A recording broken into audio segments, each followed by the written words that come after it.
Well, it's taken until the penultimate round of Metro Premier Division for the BV Cameras to find their way down to Ormond Park. It's an old rivalry between the Valley and Essendon, both with just 5 wins from 12 rounds so far. Incredibly, 6 wins could be enough to maybe sneak a finals berth. Kane Nelson's last 12 months has been borderline outrageous. He's fresh off a Trans-Tasman win representing Australia. He's without doubt in career best form. The same can't be said for the Valley as a whole. They've registered only the 1 win in their last 5. Still, they sit 4th and can't be counted out as premiership contenders just yet. Brad Orr is Essendon's leading skipper. He has a young Victorian star in his own. Kobe Cromie is his 3rd tonight and more than capable of producing on the big stage. It's sponsors night at the Valley, a huge night for both clubs this season, and the man next to me has already tucked away 3 brisket rolls. Good evening, Tony Sherwill. This has the potential to just about be game of the season. Welcome. Thank you, Sammy. Evening to you and evening to everybody. On BVTV this evening, 4th versus 5th rather. And we are just underway. First in, Stevie Shannon sending his first down for the evening. A little bit windy, a little bit blustery tonight. So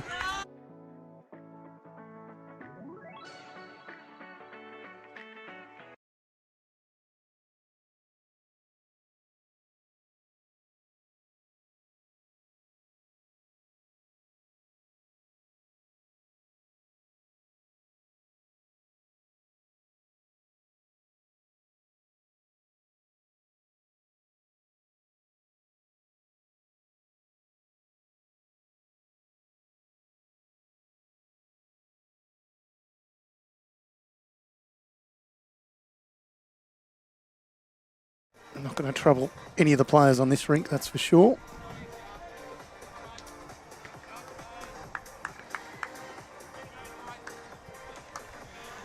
Bobby Carlson is our international technical official. He's paddling this live stream match tonight.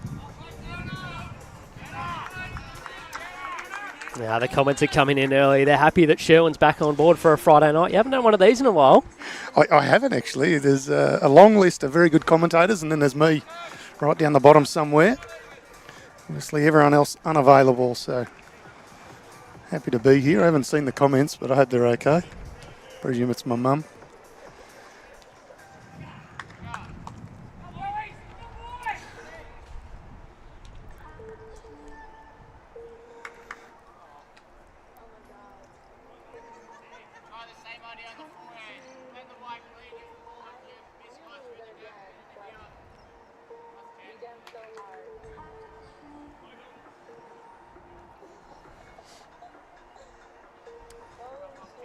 Trying to arrive here and get another one in the head. Another one passes okay.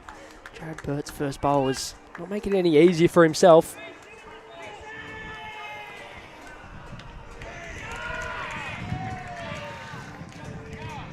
There's going to be a fair bit of vocal action in a match like this. Mooney Valley and Essendon played each other many times over the years. Should be a good night. If you can get down, bypass Mooney Valley Racecourse and straight down to Mooney Valley Bowls Club. Jared Burt plays it at good speed and it's Essendon one past the jack in it. Okay spot. Haven't seen Jacob Nelson yet. Don't believe on a BV stream, have we, Tony? You've watched a lot more games than I have. No, you're spot on, Sammy, as usual. So Skippy earlier came down the last few weeks and both of them have been available.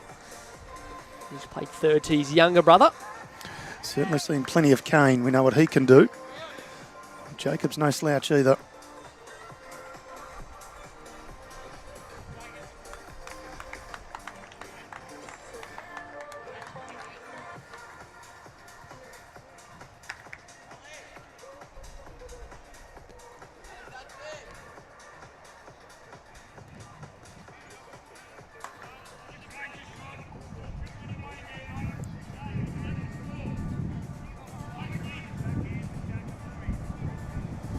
Kobe Cromie, seen him dominating the under-18 scene in the last 12 months in Victoria. Playing his forehand, looking to sit the shot bowl. Good side, I like the pace. Back into the wind, going away from the clubhouse here.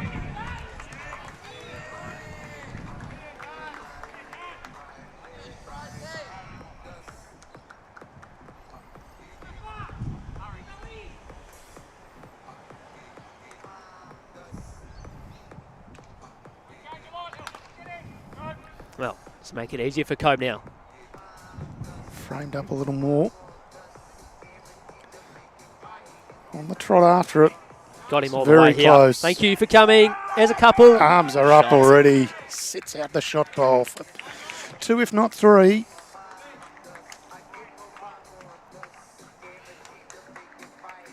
Two is the call from Bobby Carlson.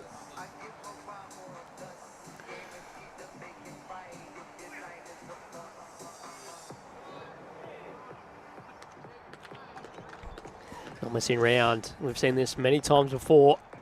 Probably about this time last year, we were out here. One of the best games we've ever been a part of streaming. And had something to do with it. He misses, and 3 down. Brad or a chance to add. Stevie Shannon just forgetting the cameras. He'll get a quick reminder. There we go, done already. Kobe Cramey all over it. Not only can he play well, managing the cameras as well.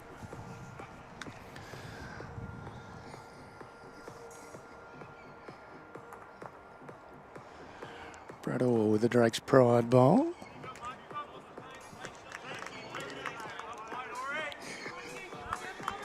My mouth is on fire. Good shot, Brad Orr. Had some spicy coleslaw already. You get looked after very well down here at the Valley. That's the hot one. Well, go again, Tony. I think he has to, doesn't he?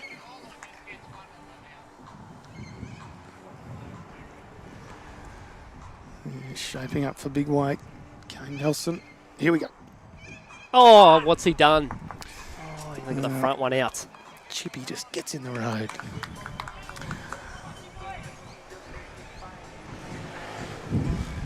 Whenever I see Chippy these days, Tony calls me Sandy. I don't know if that's a compliment or not, because I don't reckon Sandy Roberts is in the top 20 commentators in name to ever call AFL. Sandy Roberts was a gem of a commentator in years gone by. Oh, really? Yeah. Well, I'll take it then. You're just too young. I'll take it. This will be a handy pick up early for Essendon if Brad Orr can add to the count. He knows the weight. Just needs to hit something at that speed. Not quite. They'll pick up a 3 to open the account. Essendon in front.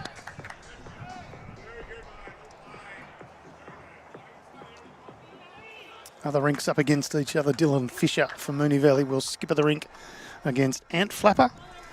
Brad Holland for Mooney Valley up against Essendon's Jared Davies. And Nathan Lynch for Mooney Valley taking on Matty Flapper.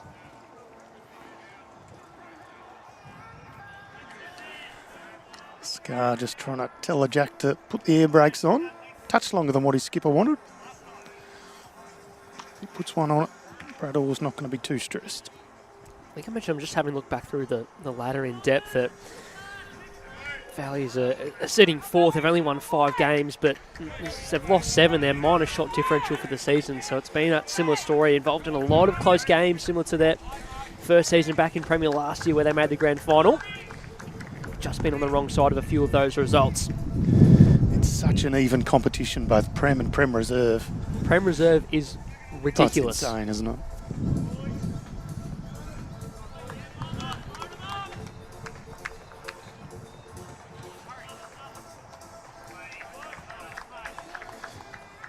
Good battle for these leads, only early days, but look forward to seeing who comes out of the top on the battle of the leads.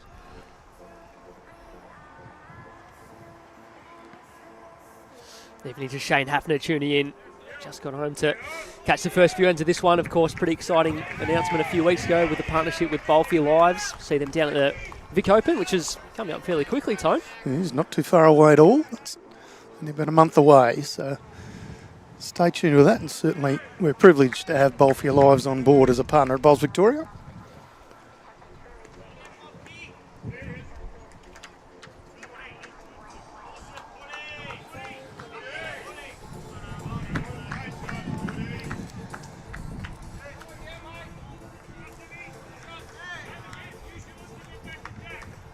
Good areas by Joshua Renix. He's involved in a city country not too long ago, maybe 2 years ago. Yep, I'll go with that.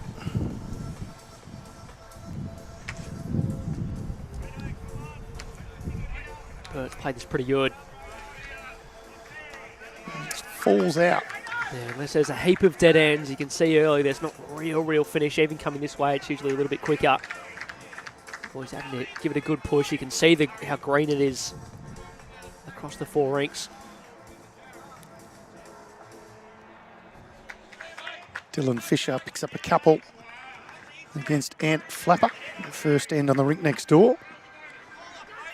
Jared Davies picks up a couple for Essendon over on rink 4. And just a single. How good Nathan are Lynch. electronic scoreboards? Yeah, very good, Very very helpful. easy to see. Nice club here, Mooney Valley. Certainly doing their darndest to look after people.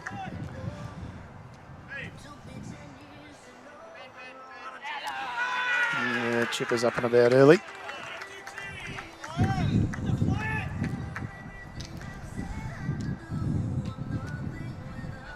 Yeah, good shot. Nothing to be short to. Gave him every chance.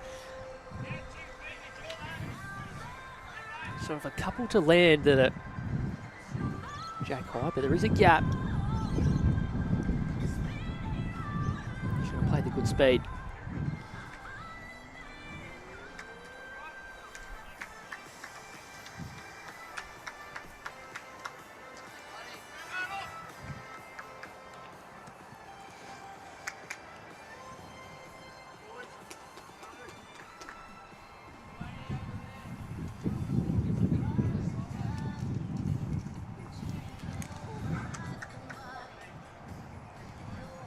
Travis Preston on Facebook comments just saying congrats on the pairs, Sammy. Winner of the region pairs the other night. Relax.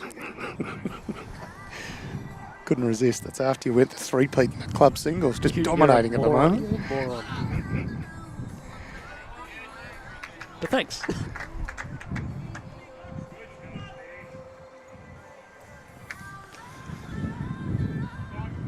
Kirby Cromie looking to narrow this one up from his first. She said, Sammy, not a heap of turn. No, and it's still 3, so a chance to land one on top of the jack would be very important. How's I'll wait for this to come down first, and then I'll ask you what you think of Brad Beaupreau's shoot on the ring next door. This is a good shot if it runs a bit. Just needed a touch more steam. Yeah, they're out there, aren't they? There's a very much in the Essendon colours. What Bolts manufacturer makes those, do you think? That's a good question. Might have had off the shelf and had them resold, I think, by the look of it. Old pair of Aaron Wilsons, do you reckon? Could well be.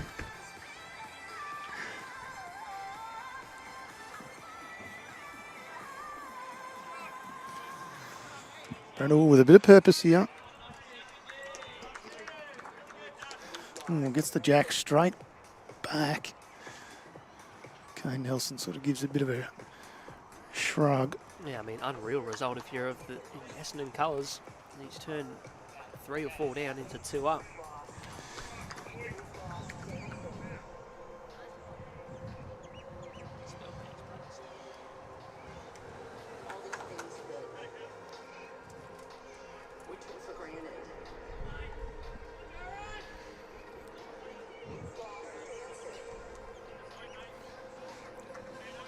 All right, Jackson the ditch, couple down.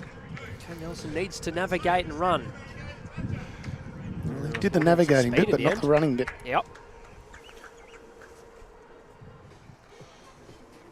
Brett Rayner just making comment this green will suit Brad Orr.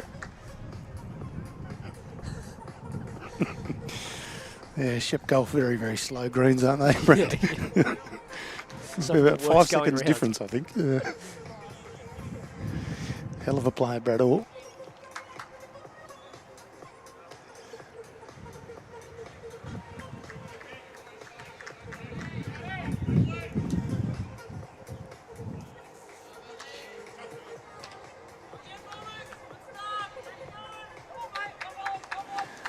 Just finding the same fate Kane Nelson did, just not quite the trip.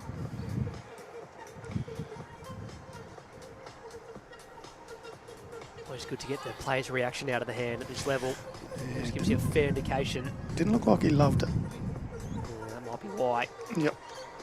I'm not sure it had the weight anyway, but...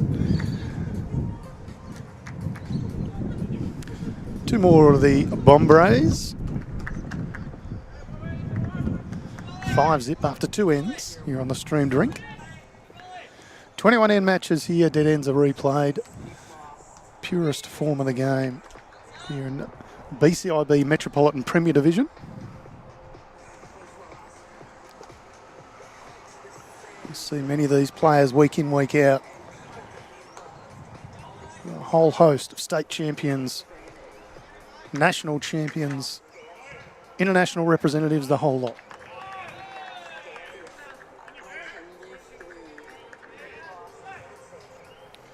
Some world champions. And a hand flapper punches a jack through on the rink next door. Seems up and about early. It's an interesting sport, Bowles. It certainly is. No, It certainly is, but where are you going with this? You can't see it, but Ant's 2 down, and he's got 2 or 3 miles past the head that have missed on the draw, and Ant's been able to convert that to 2 or 3 pies, Yeah. to put it quite frankly. That's a good shot. Good conversion. Couple.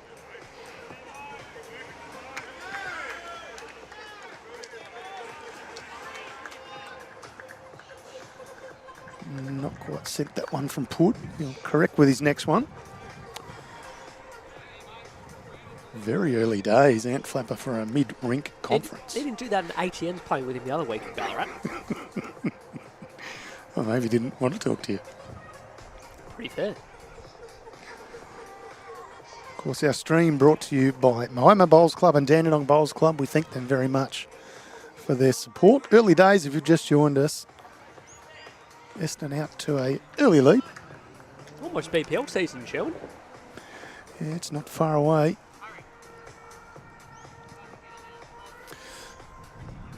We're just asking this one to hurry. Are we doing streaming this year or not? Should be. There's Big Jared Bird on the map. Confirms a 3 to Anthony on the rink next door. A little bit of a loose head this one early. Might see a little bit of that. It's quite blustery conditions here. A little bit cool. Certainly not cool enough to get Matty O'Brien into some long pants. Only ever happened once, they tell me. They. Never ask who they is. Brad Holland's certainly in the long pants. Never out of them.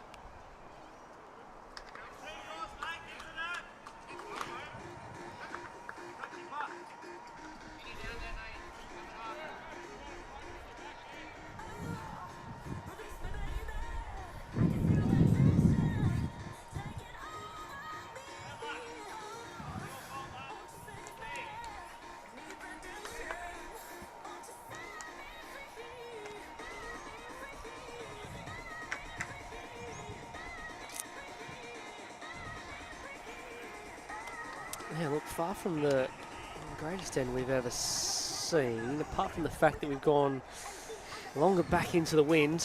There's a few that missed the line as well. Can happen when there starts to be traffic up the front.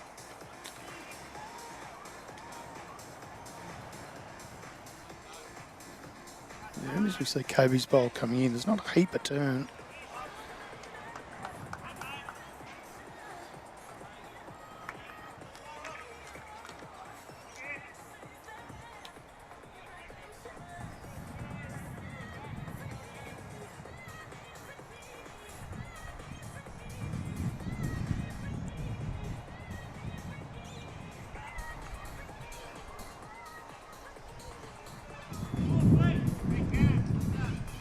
Aggressive line, that is Puds on the way in. He's played that just about to perfection and lands on top of the jack. Does he get himself in for second shot, Sammy, or is it? It's close if not. Coach can still turn this through to the jack to his own. Not on that line, but that is them on the way in. Takes all doubt out a second shot. Certainly does.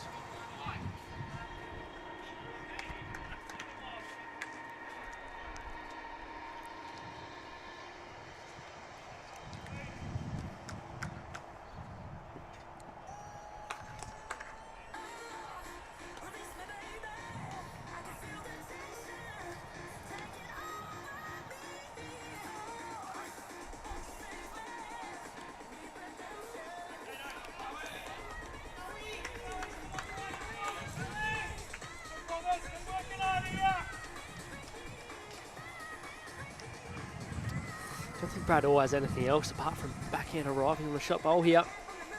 2 passed it down the line.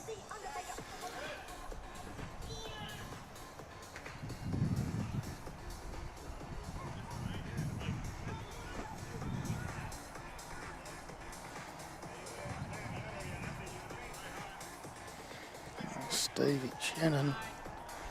Good looking rooster, but I'd rather see the bowls, my friend. Another couple seconds. Don't think the ball's going anywhere. Clean in a hurry.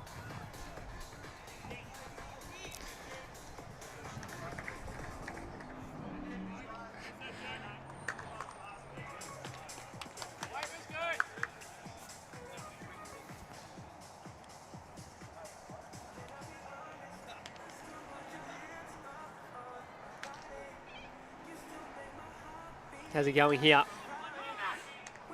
Just needs to miss the front. He's good. Oh. Shots. What a shot. One down to... Wow, you'd think a couple. Yeah. Confirmed as 2 by Bobby Carlson. Yeah, Jacob scores almost 2 or 3. Brad Orr's bowl was nearly in the count.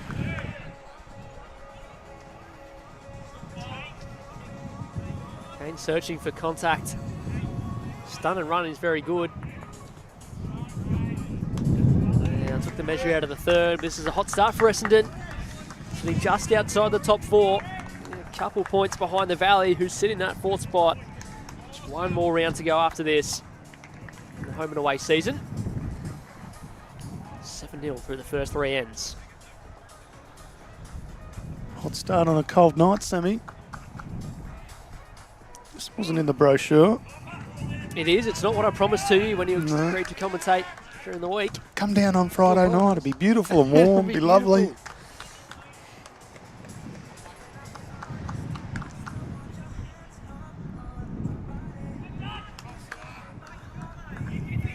Similar length to the last time we played back towards the clubhouse.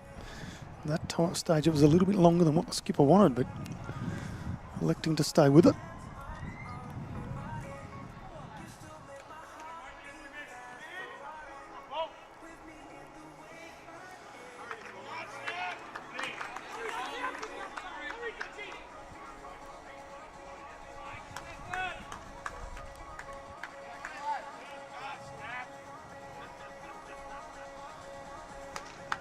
Brad Holland picks up a single in the match against Jared Davies.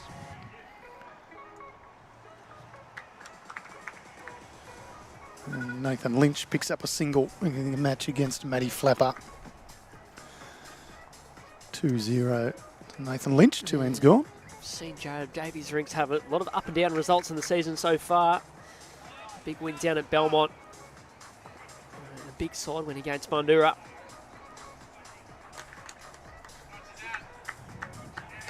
Rinks a real barometer for them, especially someone as steady as Brad Holland, who's Michael Sims playing 3rd tonight, has been skipping the last few weeks.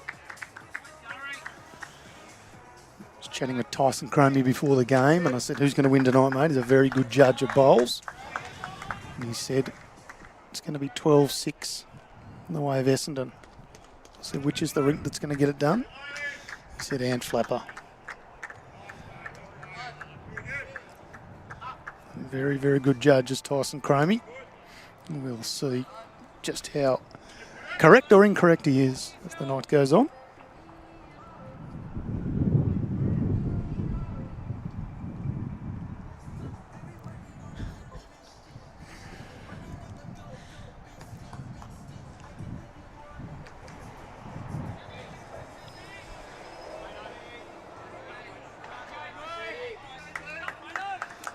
Side touch up from Jared Bird. Yeah, 3 Punches points. the shot ball through for 1 in, 1 I out. think you'll see more than less weight here. Chippy plays these ones pretty well. Put the muzzle in here early, haven't I? He's got the fresh haircut. No, I don't think he's got the Just a right touch line. under. Pace is okay. That's where it's going with any contact at the speed. Second last round of our Pennant competition down here in metropolitan Melbourne. things just starting to get towards who's in, who's out of finals, who's in and who's out of relegation. Plenty happening.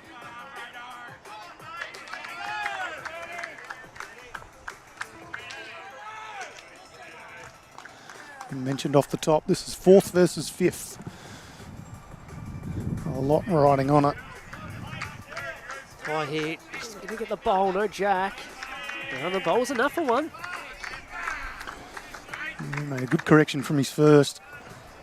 I haven't seen Joshua Rennick's using these before. They are XGs, which one he had in the past, just a slightly different colour.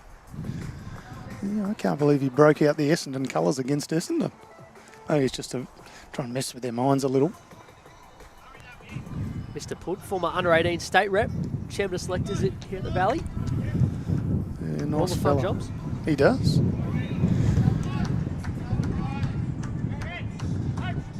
A little bit more turn this way for Kobe Cromie. It's in the count. Count of 1.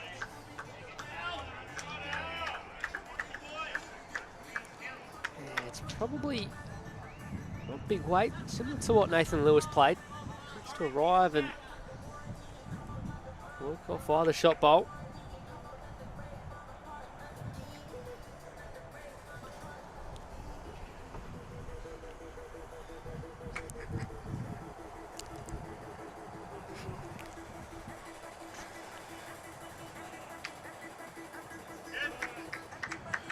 Just a touch wide, but could be handy. Yeah, they've really only got one in the head now. Kobe Cromie can add another. Things a bit more interesting and already is a big start. Played that well. Another one thereabouts. That's what we said. It's 1 in 5 at the moment. Very vulnerable. Better track here. Oh, it is gone. And that'll do it. It's a big area to work in. Pulls back off their own for 1.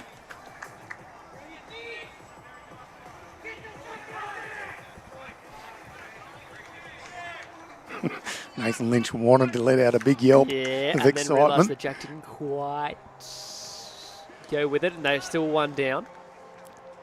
It's on the far rink, but certainly plenty of excitement that filters its way across this side of the green. Brad Orr on the mat now. Searching for this shot bowl. No, doesn't like it.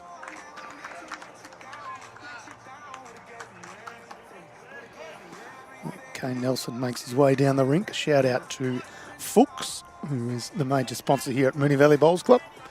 How do we get told to pronounce it? Not Chooks. Chooks, Fuchs, but not yeah, ducks. rhymes with chooks, not ducks. So I thought that's at least something I'm going to remember. And helpful. Lubricants, technology and people is the kind folk at Fuchs that look after Mooney Valley Bowls Club here.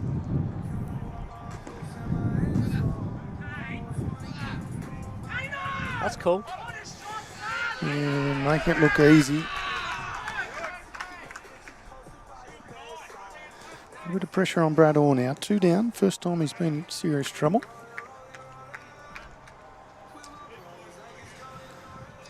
Yeah, both bowls can go. I wonder if he plays it a fraction more, fraction tighter.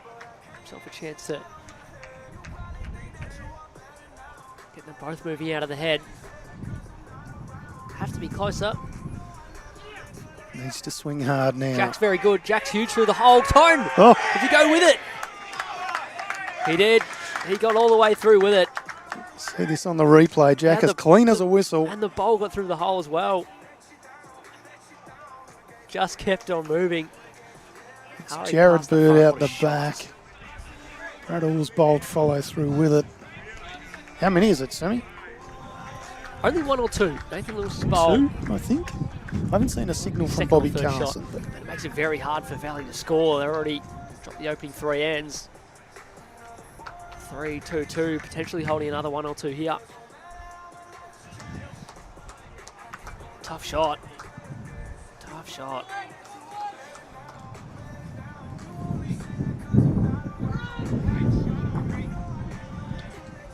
Oh, I don't need to turn it. Flick it in would have been enough. Brad Orr Big time bowl and gets the result.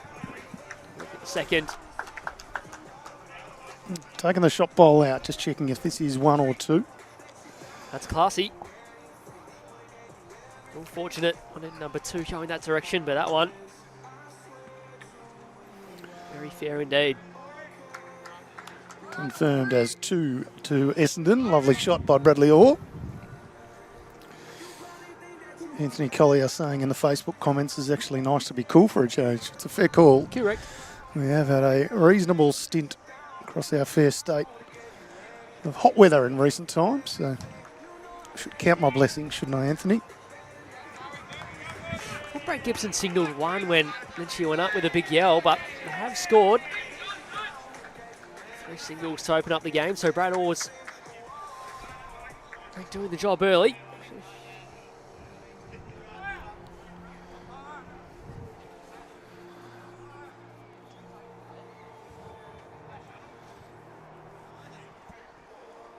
Every week, it doesn't matter where we go.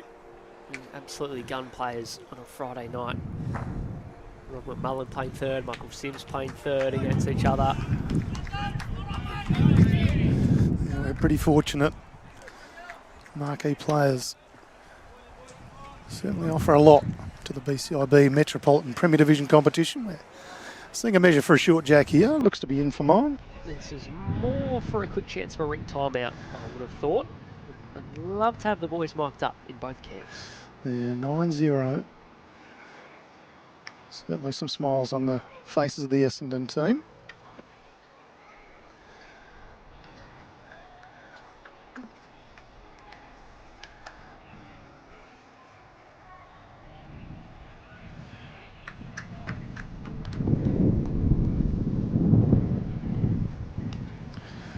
Confirmed as legal length, so we're underway. Yeah, no surprises. Good crowd in a stack down here from Romsey. Watching on the other side of the green, you'll notice Tone. Nathan Lynch, one of Romsey's permit players this season. Nice to see some support going both ways. Plenty of people inside the clubhouse too. They're behind the glass with quite a nice viewing spot. The clubhouse just sits about 1.5 metres above the green.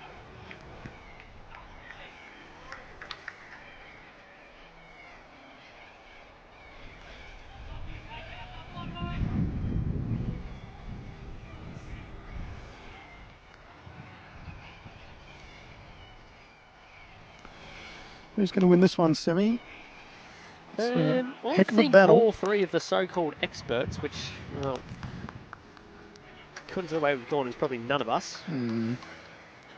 See JT's tipped a draw this week?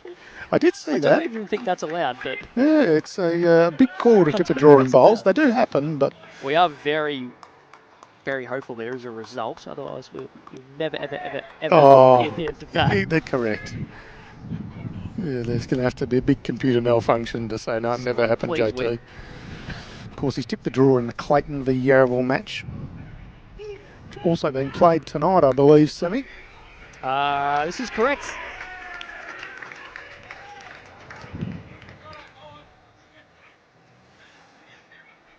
Dare to say it, nothing. Nothing to play for apart from a minor premiership, which doesn't. I don't know. Does it have the same meaning in bowls as it does in other sports? Nah, look, it's really not the aim, is it? Once they finish top 2, of course. Locked in for the double chance. That's right, second chance.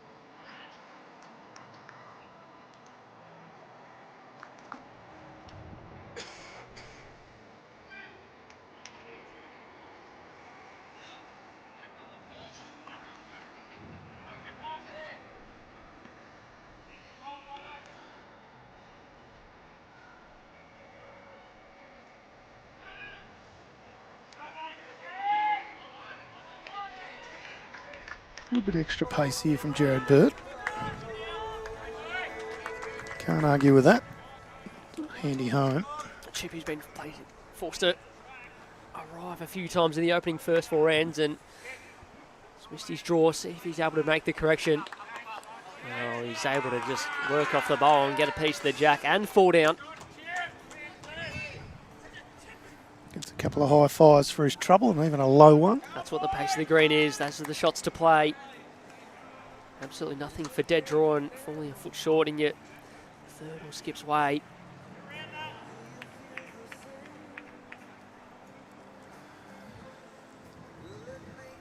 Kobe Cromie announces playing in Queensland's Premier League this season. Yes. So, good experience. For a man who's not yet 18, I mean, he's grown up before our very eyes, hasn't he, in the last half a dozen years? Still seems to be getting better and better every day.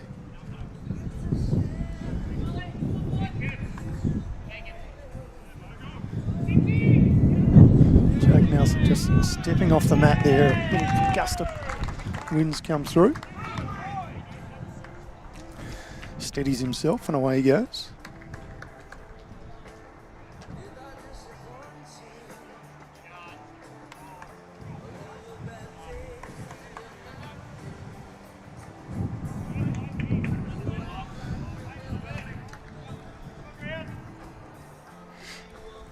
Interesting. Pretty much everyone's avoided this side where possible.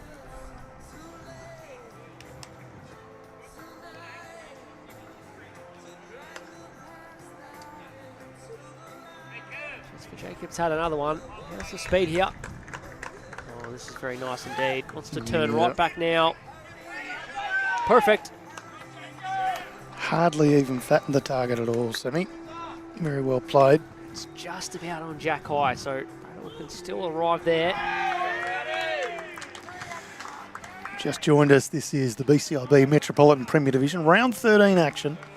Second last round of the season. Mooney Valley at home to Essendon. 4th versus 5th on the table. Bradwell with weight. Clears out the front bowl. Not bad that he's cleared out the front.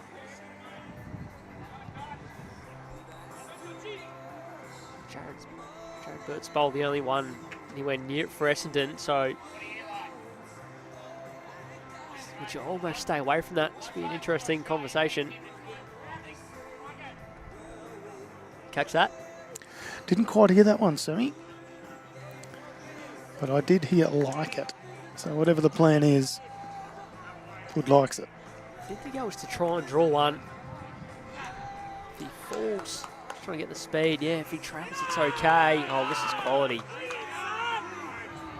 It kind of is and it isn't, isn't it? Good. He's drawn a toucher. You can't ask for a whole lot more. Apart from the fact that the Just target a touch front wider. goes against a bowl and a half wider. Shot ball through the jack.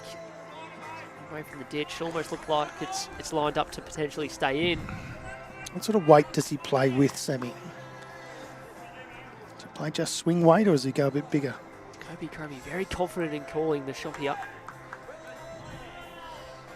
Like similar speed to the last bowl Bradwell played to. Almost, if you like, rake the jack. Rake the bowl through the jack. Got a few catches.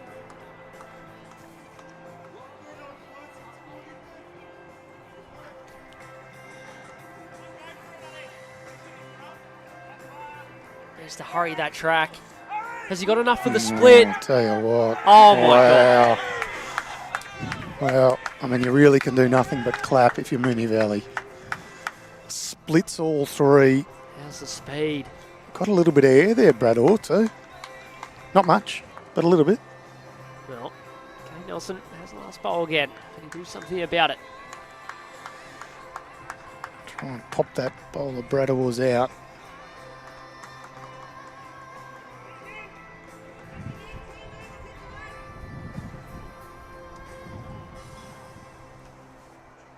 Really needs the outside of a tone.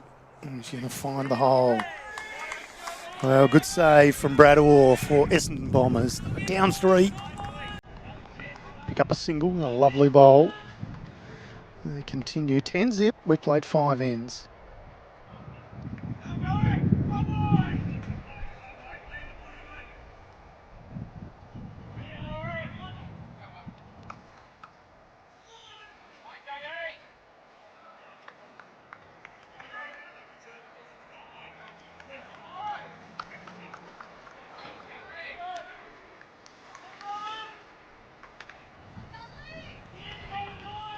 Matty Flapper on the board up against Nathan Lynch.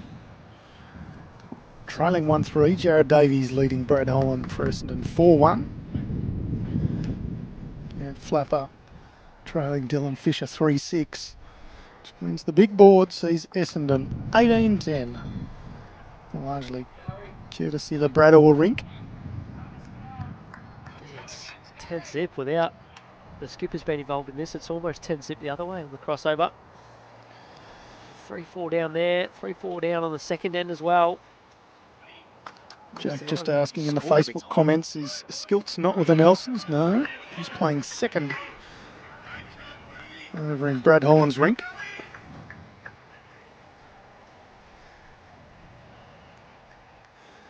Has been with them in earlier matches.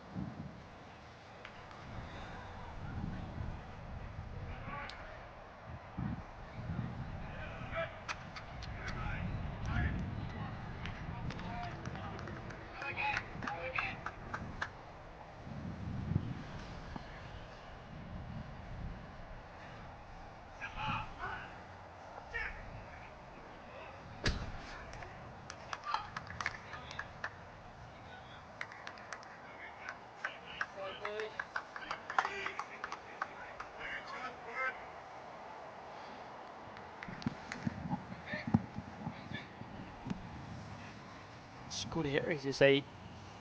Most of the bowls, and what is this, the third end we played in this direction. A lot short of the jack. Action quicker.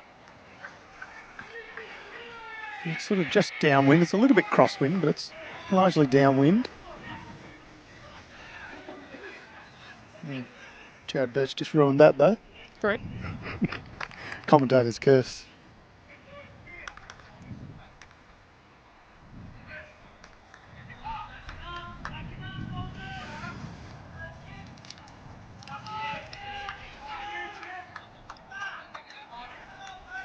Very good one, Nathan.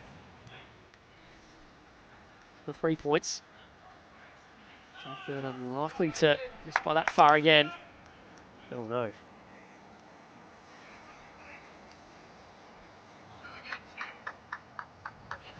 That speed, but stunned up.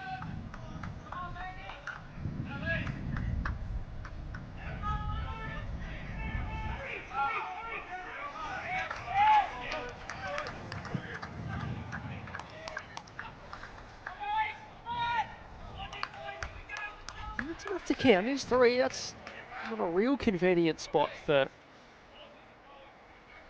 Chromie. It was obviously back end arriving before that.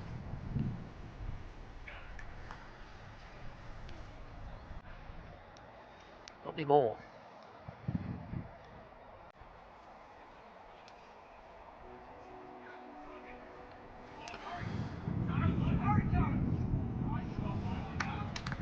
Helping the cause.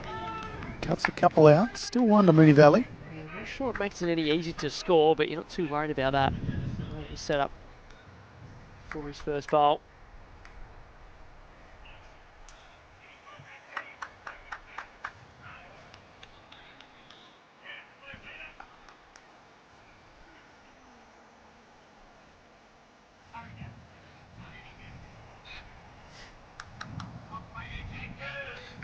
Play this good.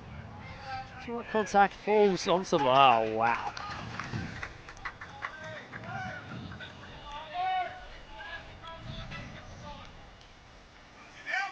To keep trying to build ahead here. Ed Flapper's picked up a 5 on the rink next door, Sammy. Nice. Just waiting for your reaction from Dylan then.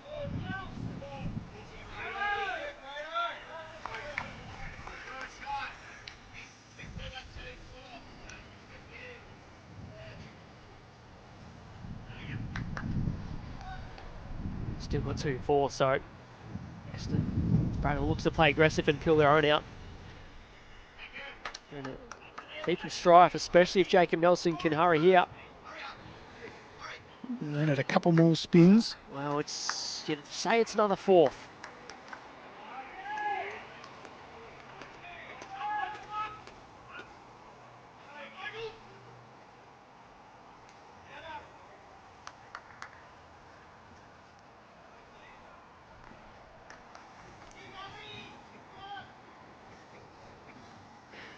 So I can't be trusted with technology.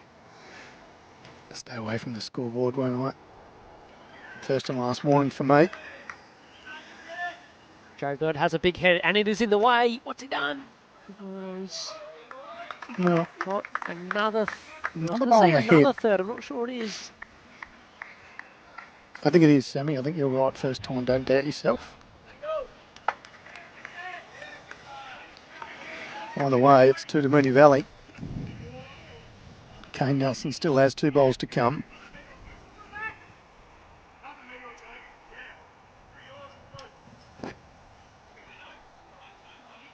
Listening for Ories, he's got into a spot where I don't really think he can take his own out. It's come to a good spot, Tone. Why is that? Well, it protects Like a you little play bit. Bird like Pennant every now and then. Sorry. Not very well. Protects the jack going through though, Sammy. Nice.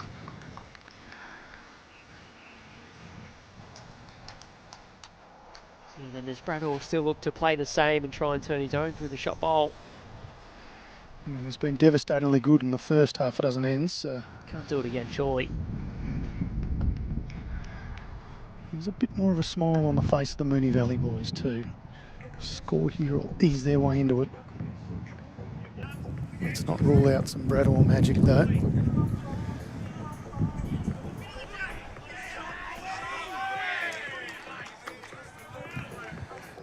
A hook hard, Oh, that's just going to slide on by. pretty good attempt, that. Don't know if he was getting his all the way through the jack, but didn't have to pop far. Does Kane Nelson change hands now or just leave it on the hand he is? Probably got a 1.5 to draw third shot. Thought he might have stayed the same and just dropped 2 feet on that track, would have been okay.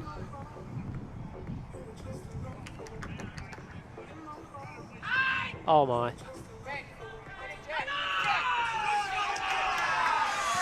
Here we go. Lovely bowling. On the ball. Mooney Valley are up. This is what you got to admire about this club. They As stick well, together Tone. and play together as a team. Almost a sneaky side touch of the jack as well before he just got the bowl It's first. very close. Pretty good shot, that.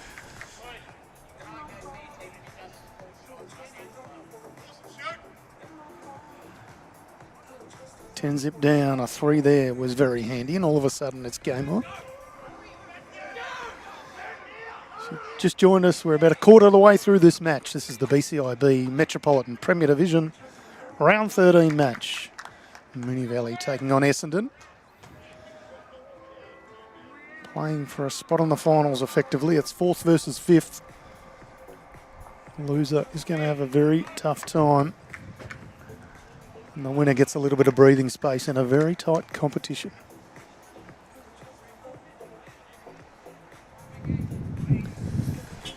Just streaming across the old book face and the old YouTube. If pretty much every man and their dog is on YouTube, apart from those who want to leave a cheeky comment, they just go to Facebook and then just throw the phone down and then go back put on the telly. That's what it's all about. We do like the comments, so if you do have any comments, whack them in on Facebook. Pretty much T to T here for this 7th end. Not exactly a huge green, Sammy. No.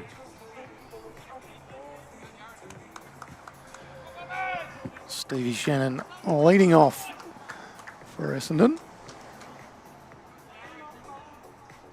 Leads in the state over 60 side. Hard to believe he's over 60 really.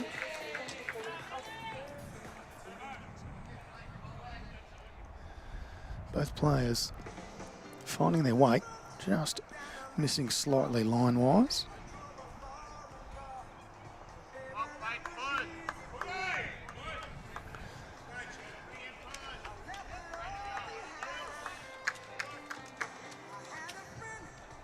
Interesting, both the boys just change over to the forehand here. Something a little different. Scar's fixed up the line here. He's played this pretty well.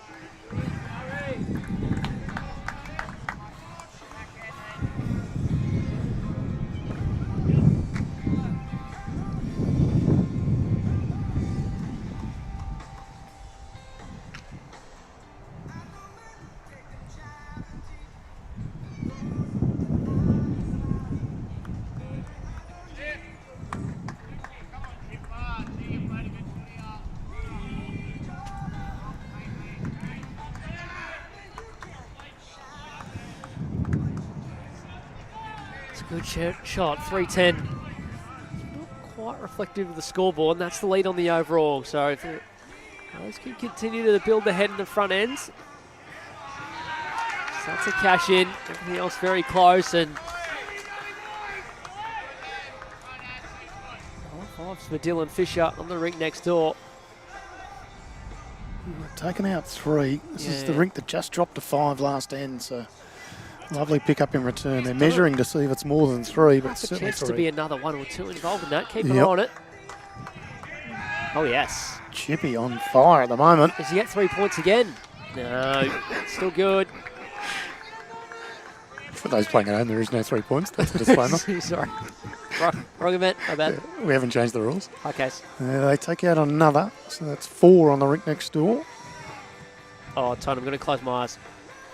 Confirmed as 4 Yokes. What happened? Nothing. Oh. Cut one across the head, but no change. So Ant Flapper picks up a 5 next door at the end before. And Dylan Fisher picks up a 4 in return.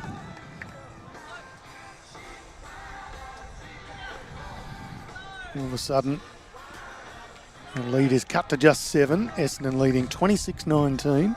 22 of 84 ends gone.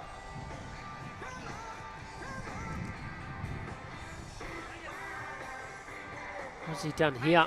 This is arriving. Needs to go with it. Oh, miss it. And miss it. And potentially counts also quite good. Plenty around and a couple past. Oh, go Alex. Drawn shot over there and gets some nice appreciation from his teammates. Hashtag Team Red.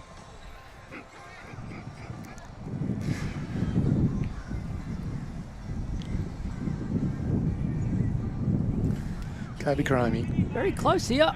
Did he get the jack? He did. And it's out of bounds. We'll set this one up again. Can they just play on the rink next door then? Okay.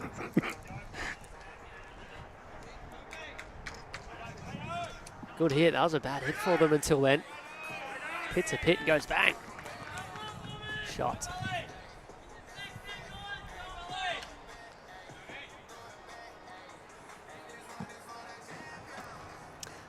Richie Taylor tuning in. Decent representation in the Northern Gateway side. Well, apart from our manager and a couple hacks from Divi 1, you're correct. Maxi Rowley tuning in, of course. Man from Ocean Grove, who doesn't go too bad on commentary himself, Tom. Very good on commentary. In fact, we'd love to have more of you, Max.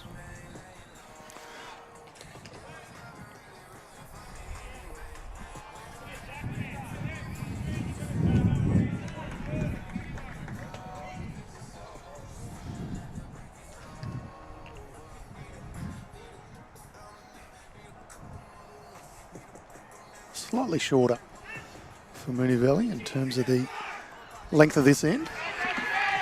And Nathan Lynch really does get that fist going. More passion, more energy from Nathan. Good shot. Oh, lovely opening bowl from Pud. They've had a few half chances. Brad Gibson's been thereabouts and eventually gets one to stick. Jack goes the right way this time.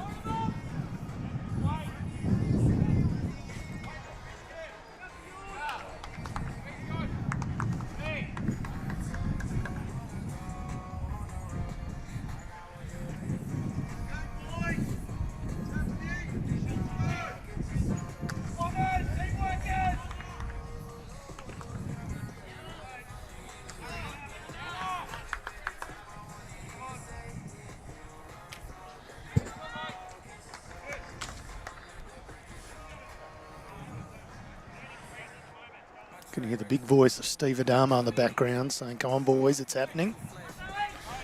22-26. They have closed this deficit.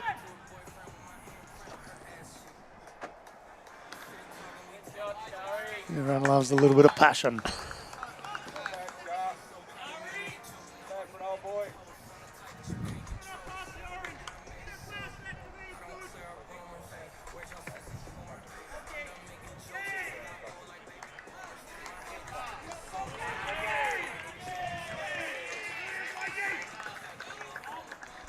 Nathan Lewis, good areas again.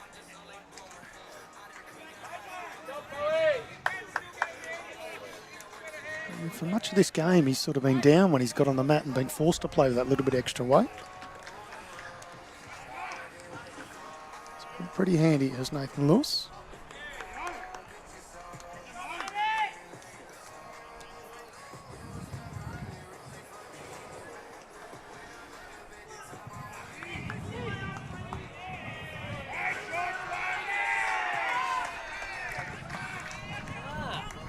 Oh, just have me on.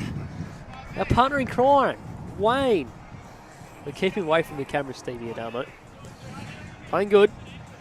Playing second for Nathan Lynch in the far rink. So Nathan Lewis does his best to give away the shot and open things up. Yeah. Not the first time he's done that tonight. I'm not giving away the shot, but... No, I heard he's been spending a bit of time with Ian Ewing on the green lately. In preparation for this one. You're going to get yourself in a lot of trouble. No, I don't think Ian's loving my work lately anyway. I don't think it's been Ian Ewing. It's been another guy named Ray. Ah. Ray King.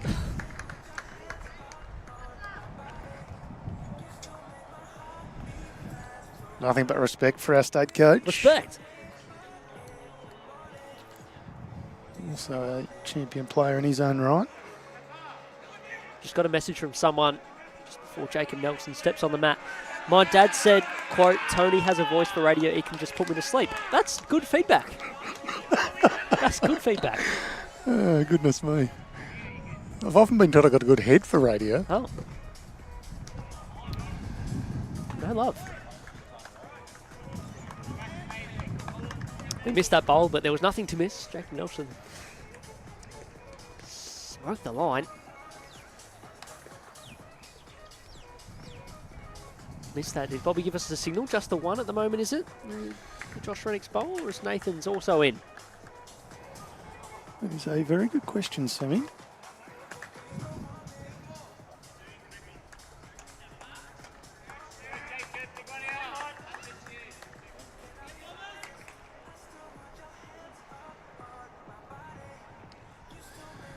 Jacob Nelson's not going to make the same mistake twice.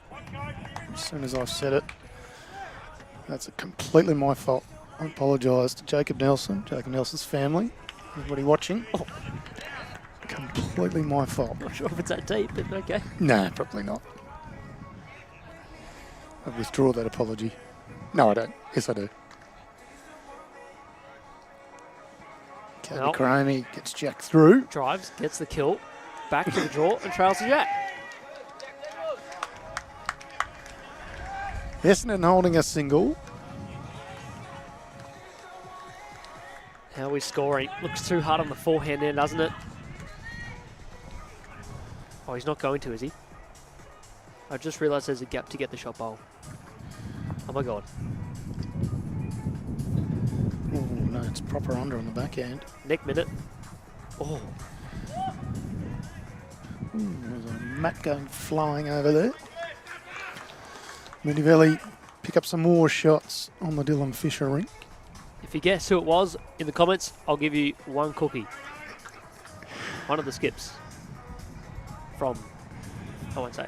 Jared Davies has picked up a single for Essendon. Dylan Fisher has picked up a single for Mooney Valley. Still think Brad Orr needs to... Another one here. There is a very small gap for the shot bowl to go.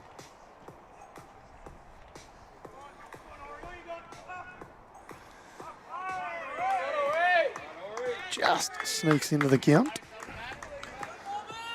2 to Essendon. Kane Nelson with one bowl to come.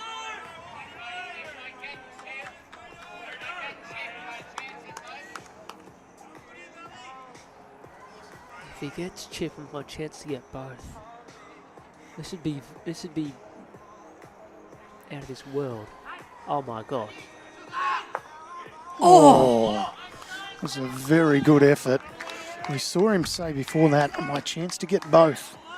He takes out Brad Orr, gets right on an angle, just doesn't quite get the second one. A great effort nonetheless. Kane, you need to try harder to score. Wowee. So Essendon holding one, Brad Orr His last bowl. We need Gussie incorporated onto the soundboard where it's just wow. Just ready to go. Familiar Gussie, wow. Jared Bird looking out for the cameras. That's well played by him. Doesn't really want to crash. No, he's just around Just enough. enough to hold for a couple. Playing well, Bradley Orr. Enjoying his time down at the BCiB Metropolitan Premier Division. Picks up another couple, 12-3 on the streamed rink in favour of Essendon. If you've just joined us, Essendon got away to a bit of a lead early. Not just courtesy of this rink, but overall they had a margin. Mooney Valley's pegged it back, but never count out someone like Brad Orr.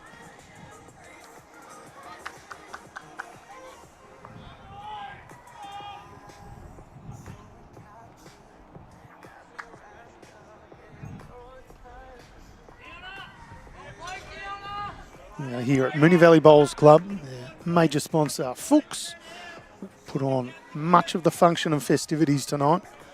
Of course, Fuchs, lubricants, technology and people, strong supporters of Mooney Valley Bowls Club. Some nice signage around the green here on BVTV.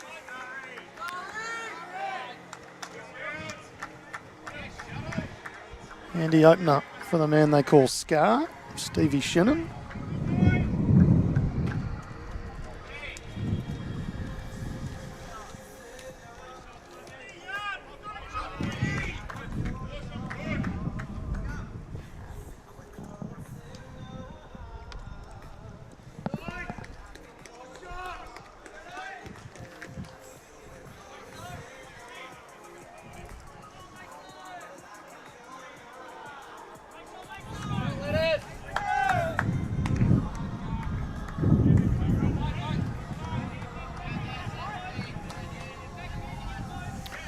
Been leading pretty well, Steve Shannon. Probably just got the nod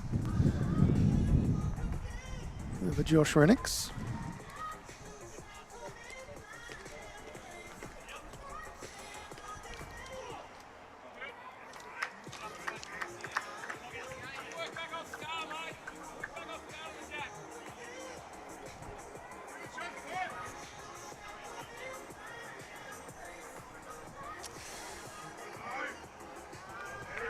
Yeah, about a third of the way through this one. All the big guns tuning in on Facebook as well. Even Adam Easton, Raymond Pretty, and Karamachan Bill says Zabardast. Agree entirely. Nice.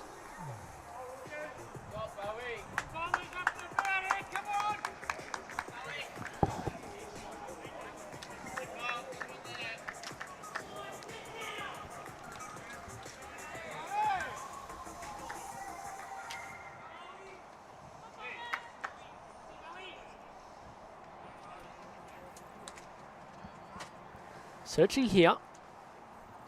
Oh, there it is. Yeah, not far away from turning the outside down, which would have been pretty handy. Can he do it again? Plays roll well here. Keeps changing up the head for the Nelsons. They're just going to change anything. Does it have to wait to change a thing? Half a roll. It does. One. Good shot.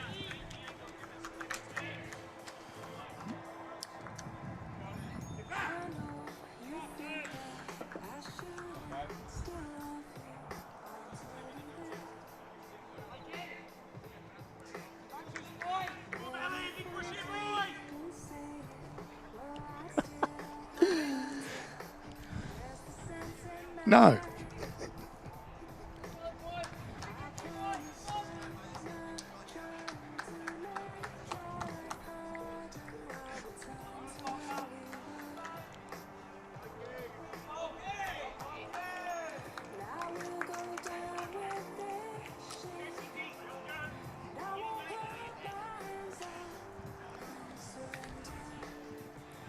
They all go. Watching a couple of rinks across. Can't all go if you don't hit one, Mr. Sims. It's Michael Sims playing third for Mooney Valley, a couple of rinks over. Sammy's going to be cross-eyed by the end of the call, keeping an eye on everything.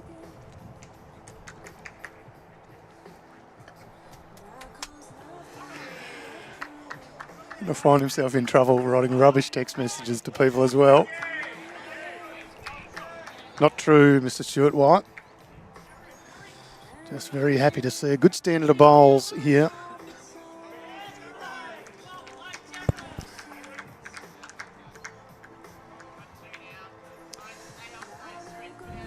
Very, very close to flipping it over on top of the jack. Just gets it a little bit too square. Now it's 2. Jacob Nelson drawing for 3. Doesn't want to promote the Steve Shannon bowl. It's going to fall under that, so no harm, no foul.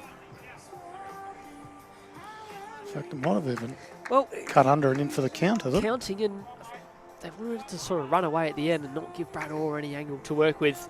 Doesn't need any help as it is. Confirmed by Bobby Carlson. 3 shots. Oh! I stand corrected. They did all go. It took Brad Holland to hit it. Just collected the jack and it went out of bounds on the way through. Ripping drive on him, Dutchy Holland.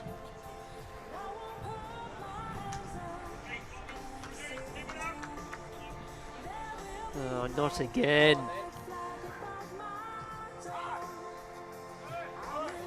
It's a better look at it now. Still 3. Much better look at it. Got the jack.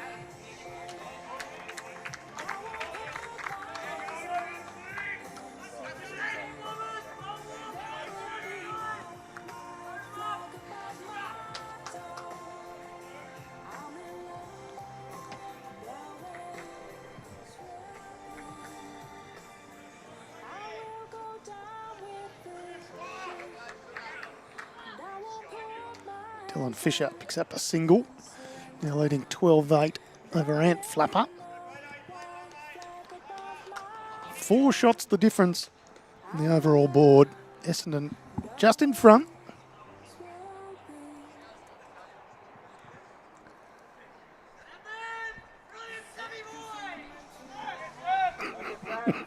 Not you, Sammy. Different Sammy.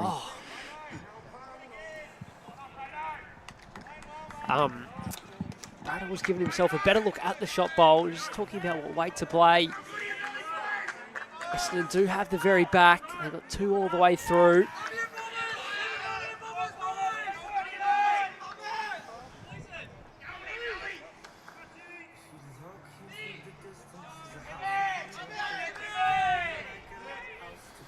There we go. He really has not missed much at all. Stevie Shannon, get out of the way.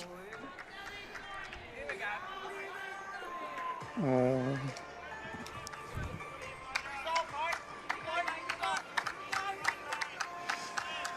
Well, that one's probably just cutting for second shot. No, that's... Yeah, that's I thought one I thought the boys thought they the were Valley. down. Bobby Carlson pretty confident. One paddle. And the Valley. Oh, who's that? Twisties. Little cameo from Matty O'Brien. Just come over He to knows exactly what he's doing. He's commentating. get a little bit of camera time. He knows what Joshy does with the cameras. He's been very good in commentary too. One of our best.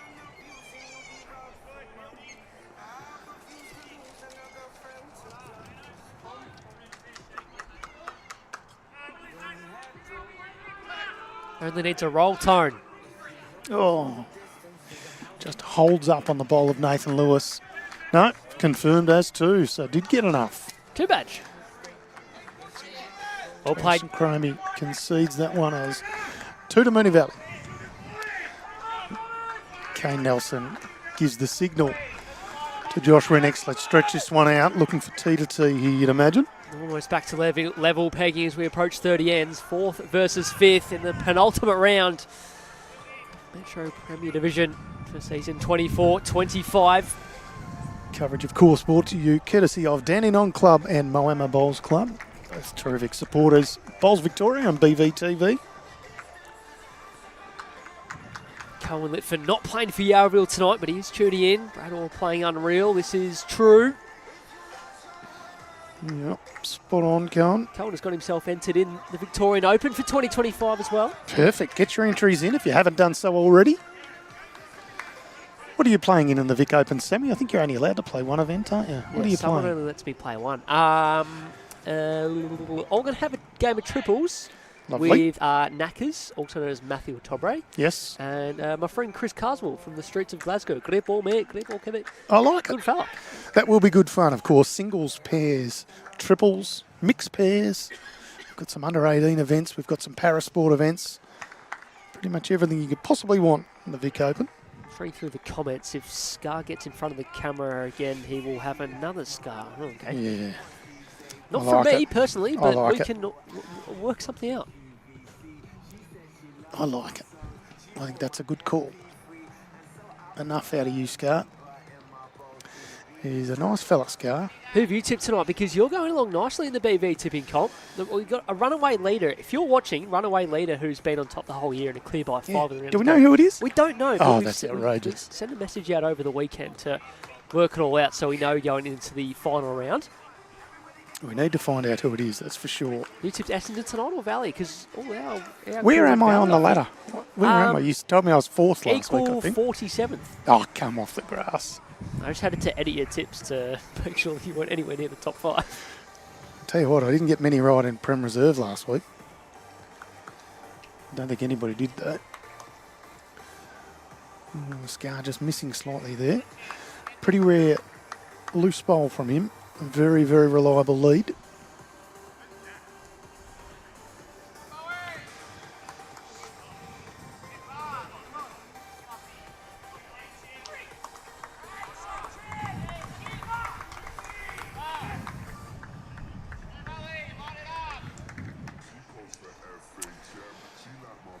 Good again from Nathan Lewis. And Mooney Valley just continuing to chip away at this lead everywhere. It's down to 2 shots now. You see again some blustery conditions, putting across some hebs that look a little out of the ordinary.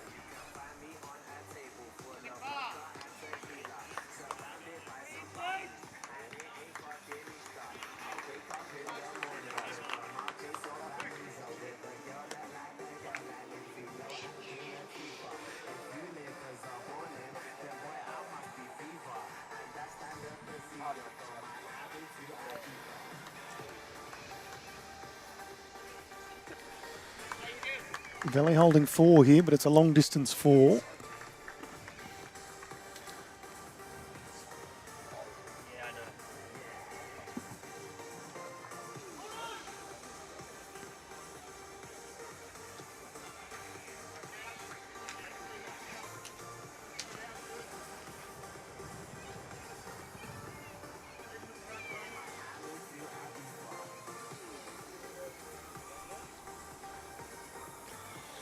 That's all them on the way in, and that's the jack.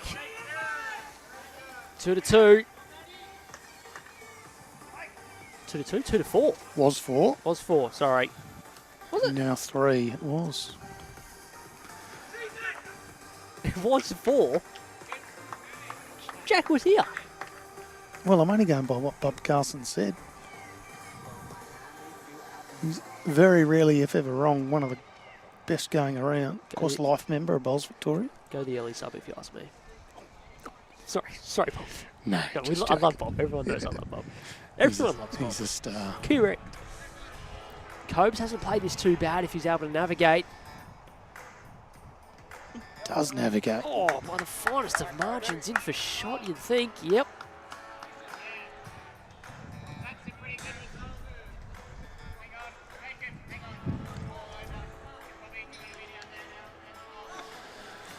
So the call was made and then the bowl just fell over. Change of mind. That's good. That means I can do that tomorrow when J-Mac's playing third. Wait, can't get angry about that, John. I did see that J-Mac was playing third. Tell you what, See ya. he has whizzed it and Jack. Bowl as clean as a whistle for Jake Nelson. And gets his hands punched off by his teammates. Now it's 4.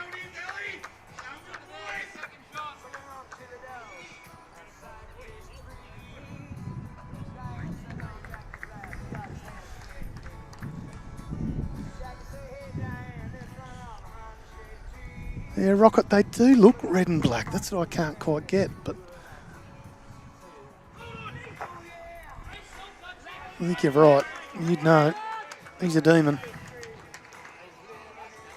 Toby falls well short. Potentially only for fourth shot. Didn't quite see a call, did you?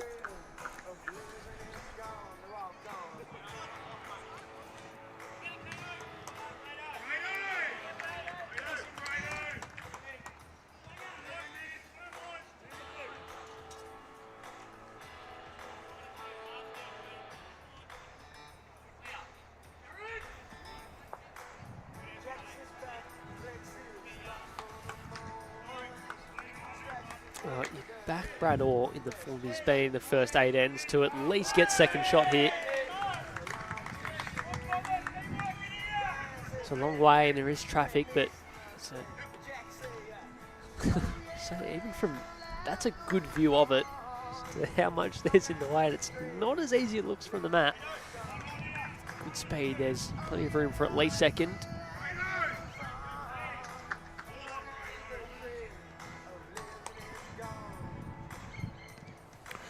Well, he's definitely through. It's just on the speed. Pretty good for seconds. And he's been playing very well, Brad Orr.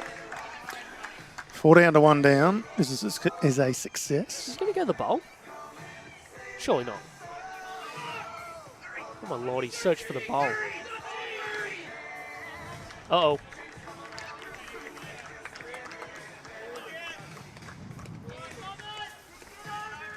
That would have been an unbelievable get. Gives Brad Orr a chance to add 2 feet and score. And the form he's in, let's not put it past him.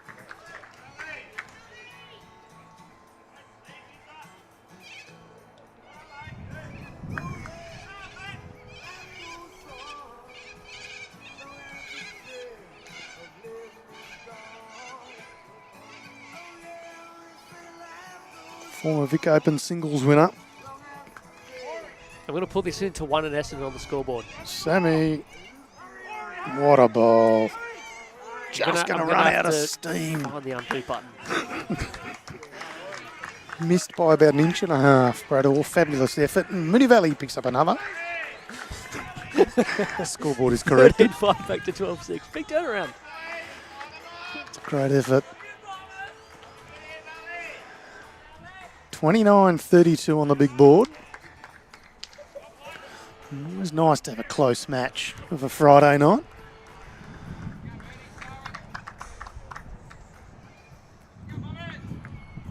How good is a slow deck?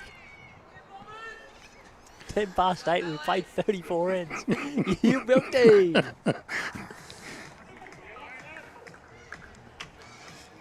You might even be home before midnight tonight. Oh, I told you got a big day tomorrow. Do we? Glenroy up against Yarraville Footscray. Oh. Play for the Rink draw.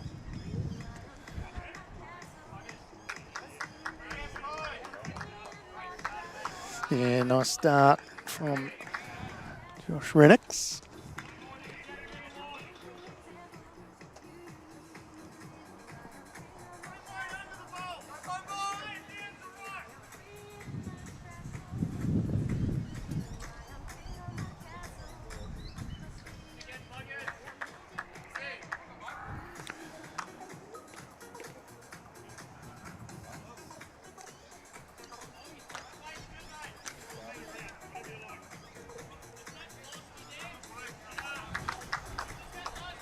Woods on the trot after this one.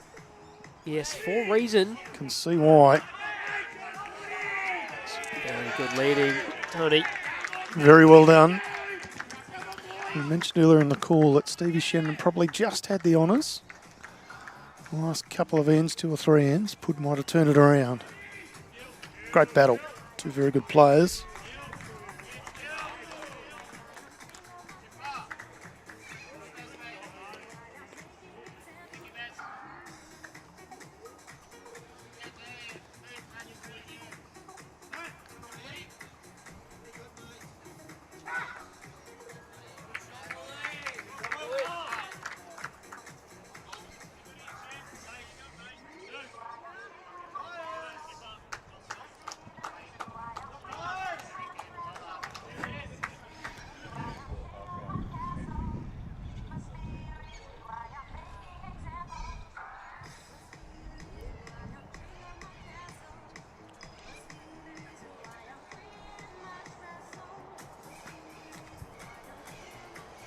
Plenty happening there.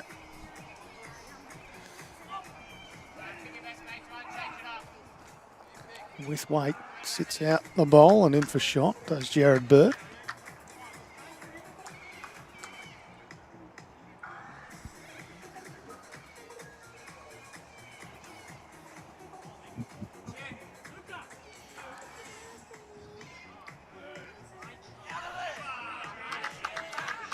Well played by Chippy. Probably not rewarded with shot.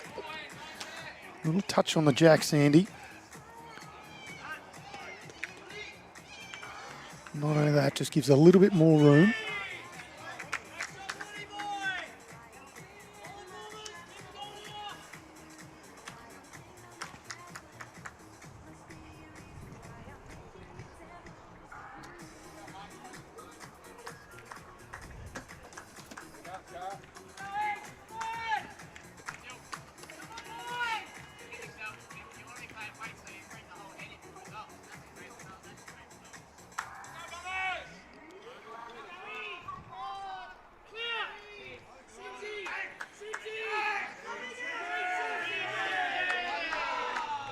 Michael J. Sims bowling the house down. A couple of rinks over. We'll see some contact here, Sammy. Oh, he's got to get the Essendon bowl out. Well done. Does. You see one down, aren't they? Joe Bird to Jack Eye might be enough. Yep.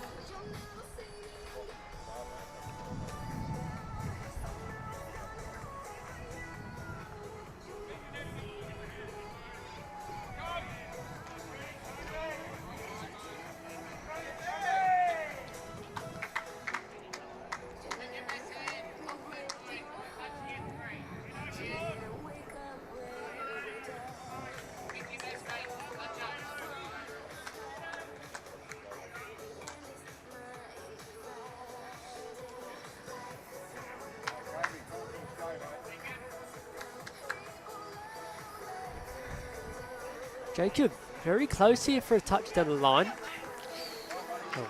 Yeah, a whisker in it. Wow. Essendon still holding a couple.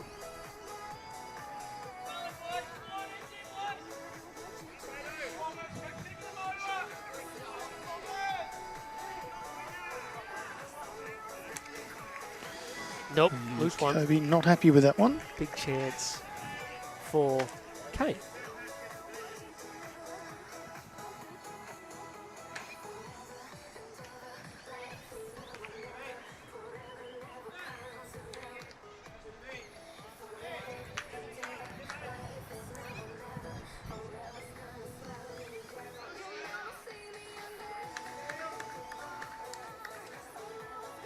Don't think he's getting to the jack with that line. No, just not quite going to come back from that far out. This would be sneaky. Nope.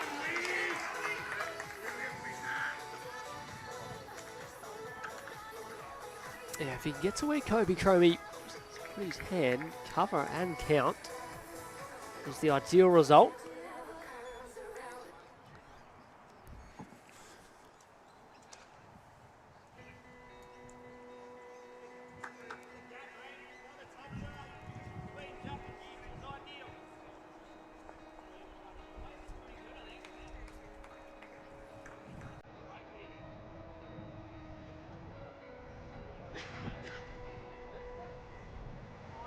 Doesn't really slice it, but he's got okay weight. He's got okay weight. So frame it. He played that same on the backhand now. Kane for the Mount was keen to play something similar on the backhand for a trail down the line for 3 or 4. But Jacob likes more. More's probably the easier shot to getting a few out and restarting. But backhand's the big shot, the big conversion if you can get it.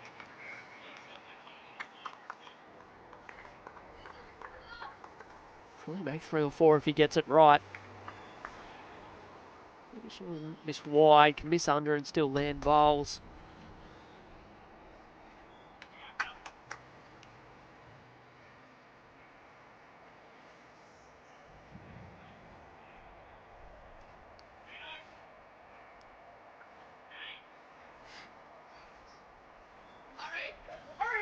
He doesn't have to wait for it, Tony. Look at the track. Look at the track.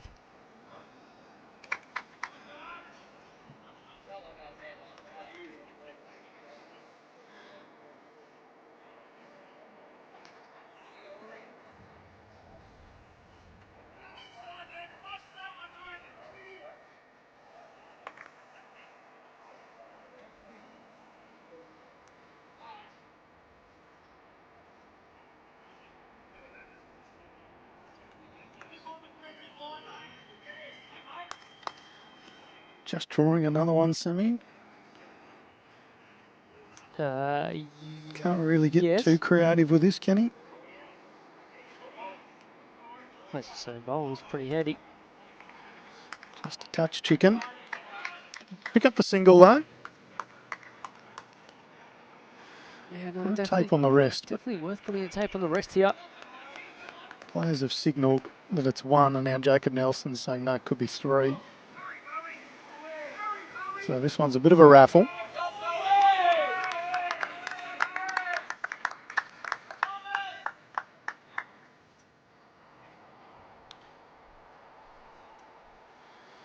Three it is. Oh, sorry, I thought it was 2 and I was going to make you look silly. Well done, respect. Thank you. Thank you for That's not why making we me bring look you. silly. Nice. I do a fair job of that on my own. So they won 7 of the first 10 ends. It doesn't feel like that scoreline right now really reflects the way the game's being played, does it? Maybe it does. Maybe Bradle was being that good that it does reflect it. All the way, they've led from the start. Certainly been the best on this rink.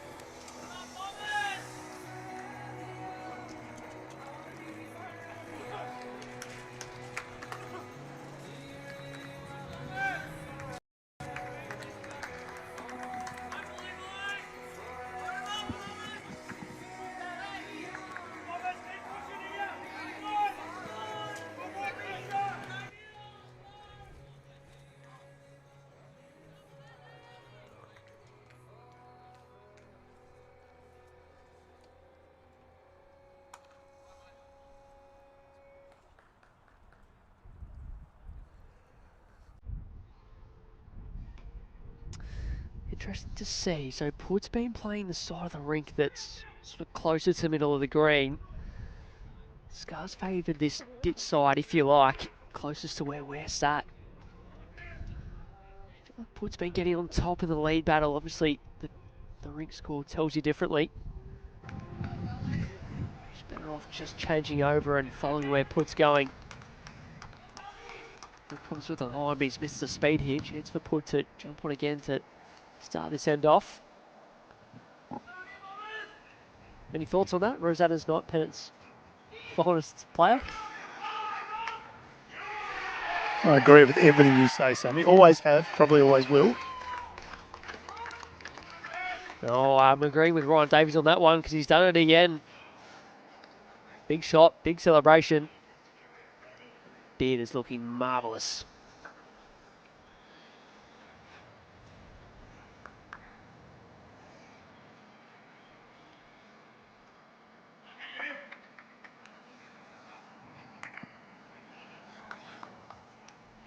About halfway through in this stream drink.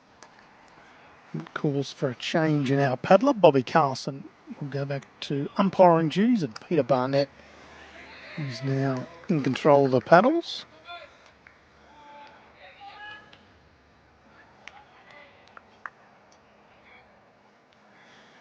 Member of MCC, Peter Barnett.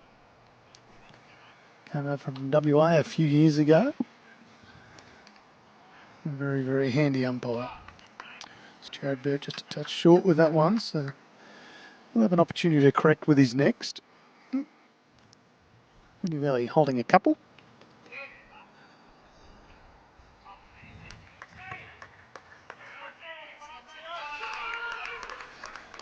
make that 3. Nathan Lewis, the man known as Chippy. 3 points. Pretty good. Again.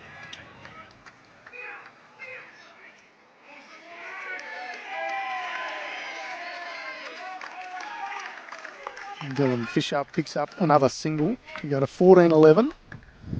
It's over Ant Flapper. They played 11 ends there. 8 shots scored in 8 ends on the far rink. Unbelievable, isn't it? Ding-dong battle, as they say.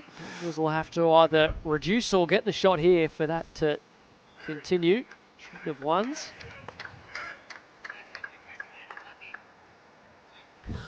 Huge weight on the far rink. Oh, nearly took out a leg. Of course, Matty Flapper giving it a fair old roost.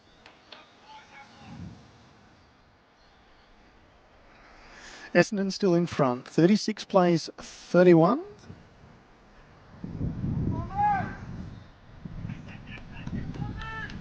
Maybe even 32 as Brad Holland picks up another one. Still trails Jared Davies, but now 6-8.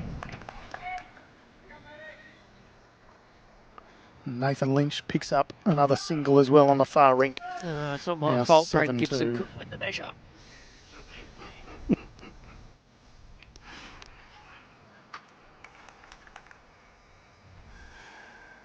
Just 3 shots in it.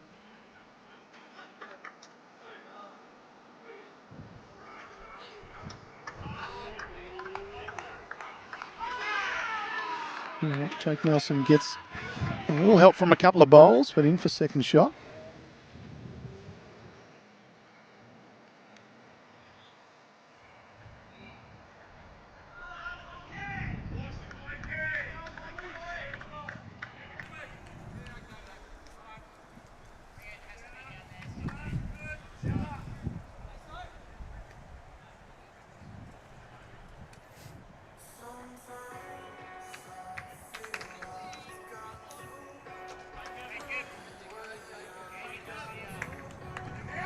Play this good. Will it stop? Nest's in a pretty good home regardless. I think they're going to be unhappy where that's finished.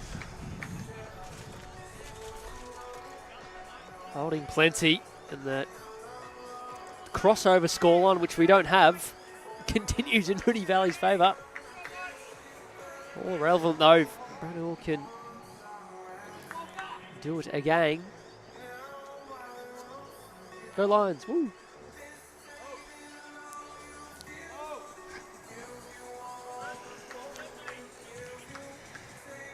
Needs to miss the front and hurry. And hurry. And hurry. And hurry. You will not see too many better games of bowls out of an individual. I think he's really put a foot wrong. Still can't get much air though when he jumps. You can see in our replay. It's the only thing he can't do. Sort of the track was okay, but he realised he didn't have the weight to get there and trail the jack all in the bowl. Just getting there to draw the shot. Does turn it off the line though and gives him a bit more of a look to play it more positive. It's all in their favour. Mooney Valley, Bradwell just needs to get another one in there, even if he gets to it and accidentally trails it first for one down. You're just going to make sure you play the shot and make it as hard for Kane Nelson as possible with his last to make a number. Putting on a clinic at Bradwell.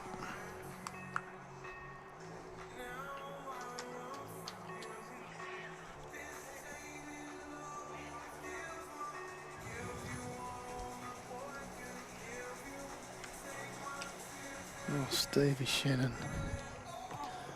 Fast going into the bad books.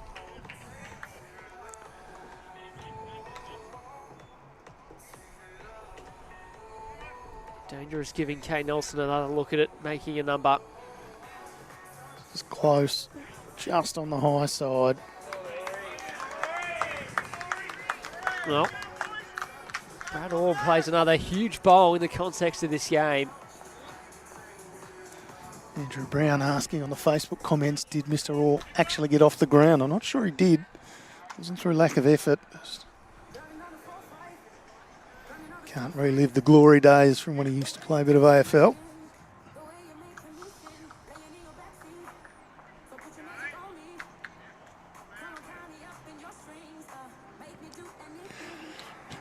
I do like it when people rip Brad Orr. It's kind of fun. Yeah. Darren Kelly with calf like that make it hard to jump.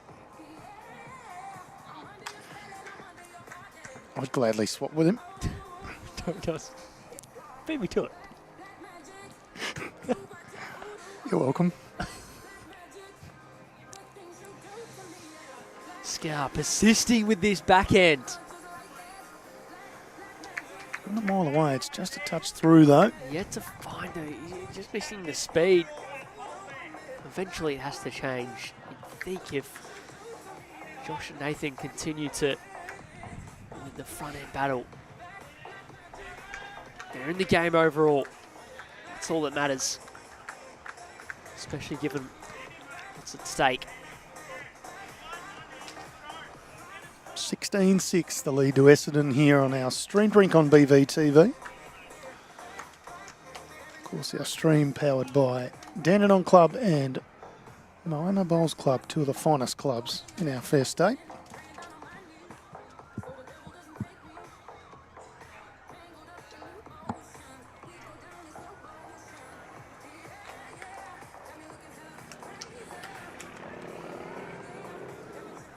Just going again.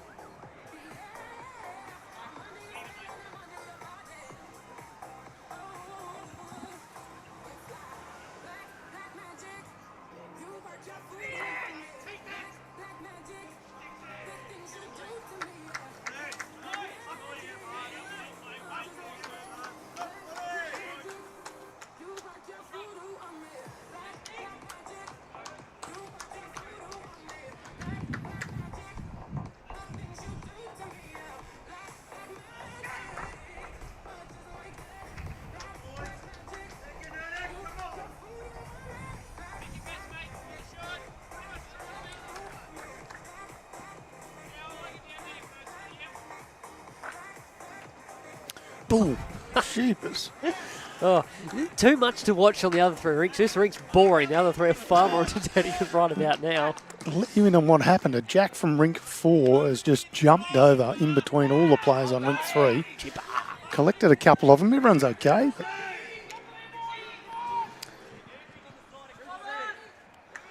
it was a fair old hit. Yeah, the far two rinks have restarted their ends. Yeah. Adam Ball just asking how JT gets away with calling a draw. No one really knows how JT gets away with anything he does, really. I think I allowed it. Outrageous from more JT. interesting to see what that was going to look like on the graphic that we put up. If it actually happens, we'll make sure that we say he's not allowed.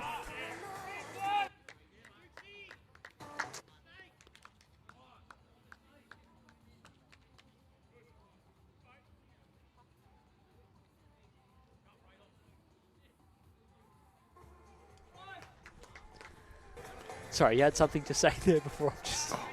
Red button? No, I was just saying if JT does happen to get the draw and get it correct, he'll disallow. I haven't even checked the score. He won't be For correct. good reason. I don't want to know.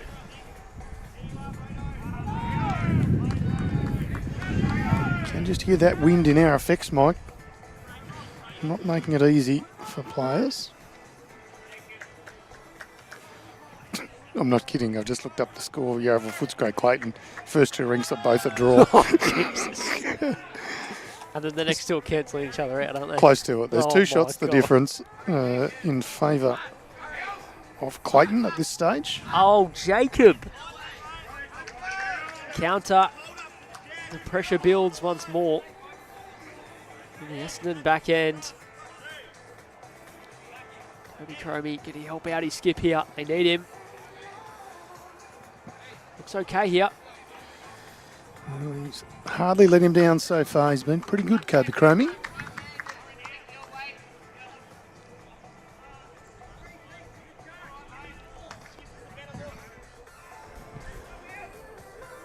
Not that he's had to do a lot with Brad Orr in devastating touch. Doesn't want to get the back edge of this. Like that? Yep. It gets any more than that and they hold 4 or 5 and 1 down. It makes it very, very hard to get to.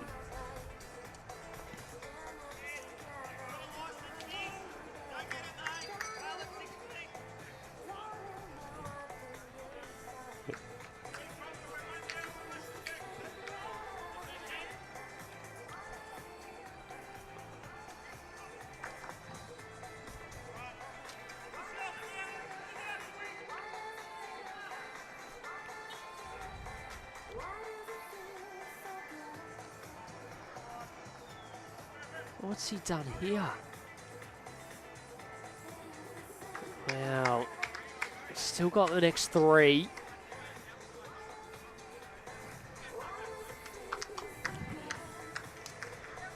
Not going to play with any fear here. The jack goes down the line. It might be worse, but going to play the shot.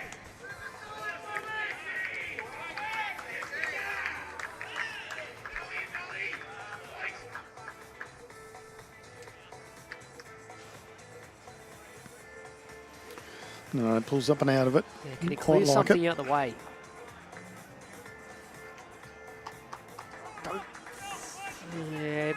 Don't think so. Don't think so. Cobes is half a bowl in front of the jack by look of maybe even a full bowl in front. He try and go the outside of the bowl. He's turned over. The bowl of Josh Rennick's to the left. With his next, Bradle was going to have something to say about that. You'd think first. Can play a shot here if he finds the port. Giving it away early, and given what he's done so far, you'd back him in by that judgment. Yeah, sent it right out.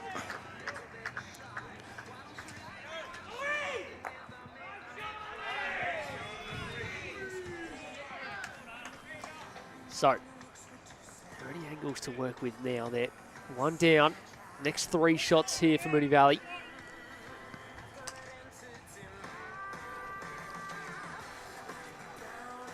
Come on, night Pennant specialist, talk to me. What is he thinking? He can't get back, Sammy? Is it? I think it's very difficult to get all the way back and get the shot bowl past the jack, which is in front of it at the moment.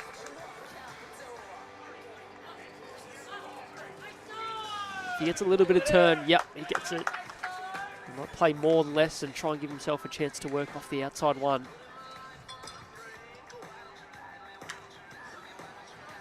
I don't know if he's wide enough. He's under the line again. So no change.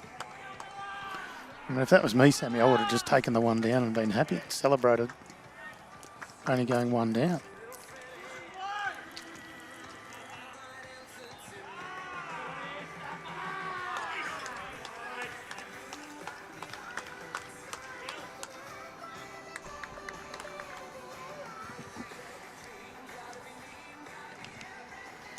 Don's all the way, says Lowy.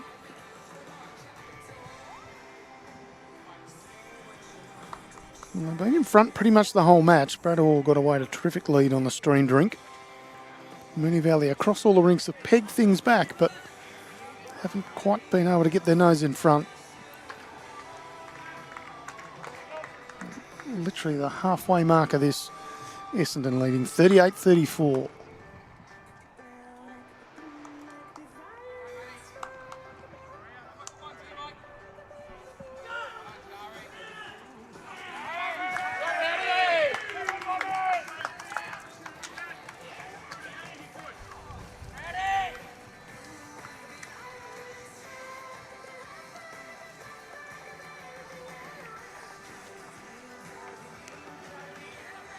You can see on our cameras, Mooney Valley boys just trying to find an opportunity to regroup a little here, down 6-17.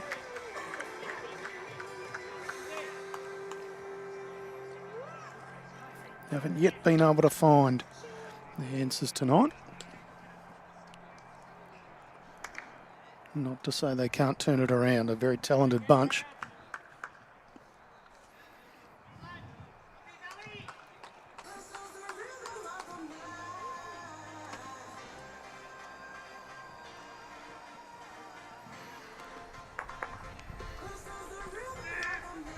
Schwennick's just pulling out of his shot as there was a drive on the rink next door.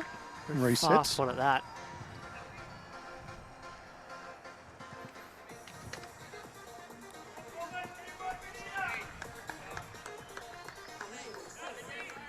But he's gone for a change of hands again. They're back to the forehand side. I thought they were going all right. If that's something they've talked about or not. Change things right up.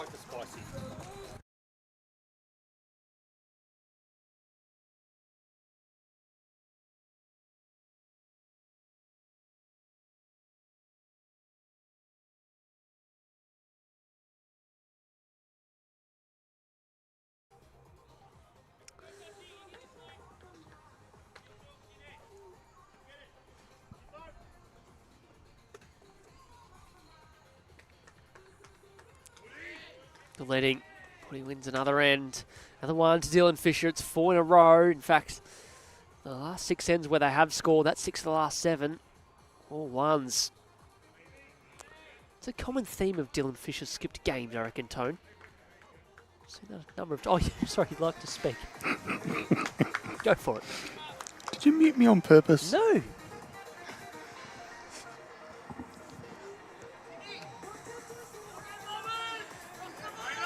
I saw a couple of big scores early in that rink of Dylan Fisher against Ant Flapper, a 5 and a 4 for opposing teams, which shows the 16-11 margin. 16-11 scoreline, I should say, but Dylan Fisher just maintaining a margin. Tell you what, we've been seeing the greatest game of singles of all time if this was Nathan Lewis against Brad Orr tonight. Chippy has been decent. Decent.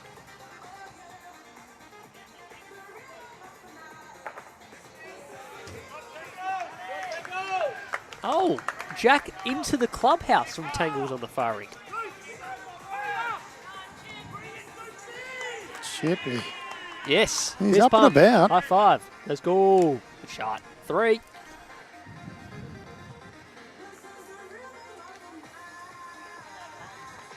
Doesn't seem to bother Brad Orr, though.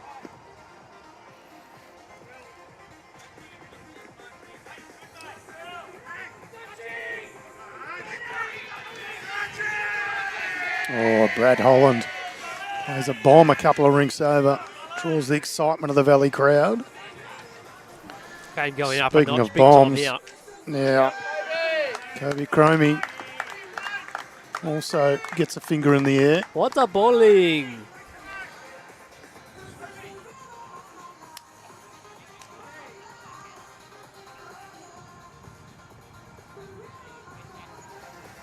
Oh, getting a bit of rubbish from someone that plays in the Night Pennant team.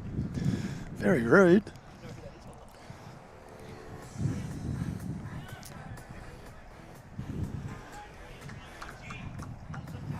It's probably fair.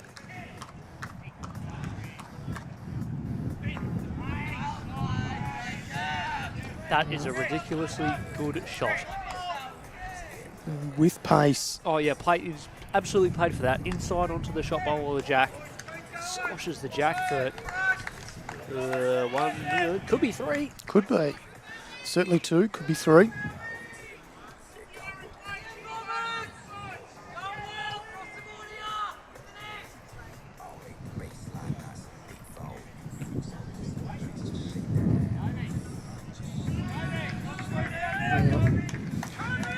A little bit of feeling creeping into this one too.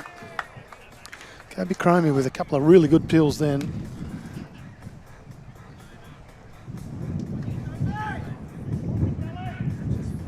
I missed a reaction, but I think there was caps off for Jacob Nelson's last one, and then Cobes has just said thank you for coming. I reckon Jacob will have something to say about it.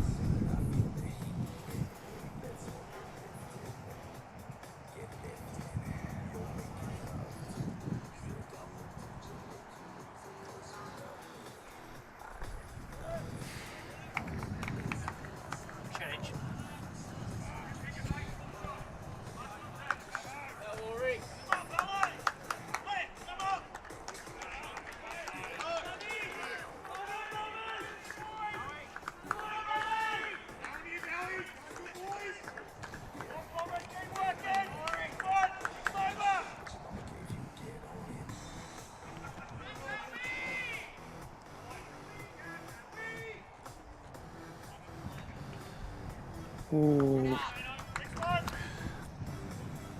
Knew that one was not quite right. Straight out of the hand was Brett Hall. No. You can't give Kane Nelson a look at that, Bradley. For as good as he's been. He's been very good for about 90% of his bowls.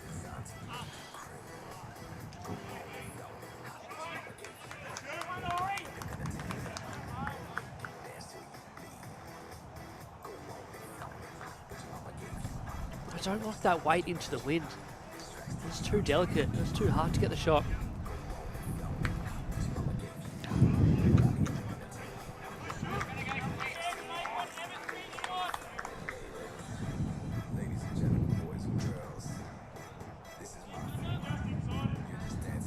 Only so, he's just going to go quick.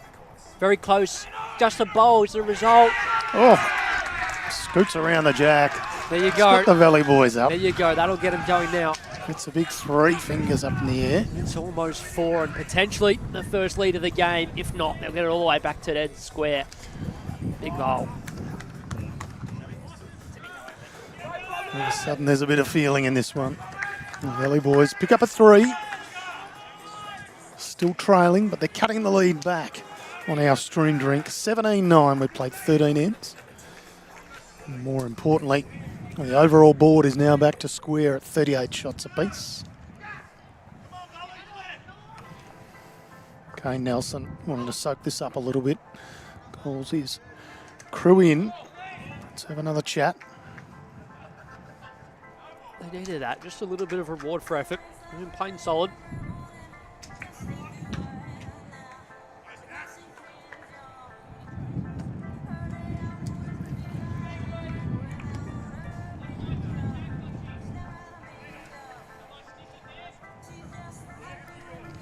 Temperatures perhaps dropped a few degrees in the last half an hour.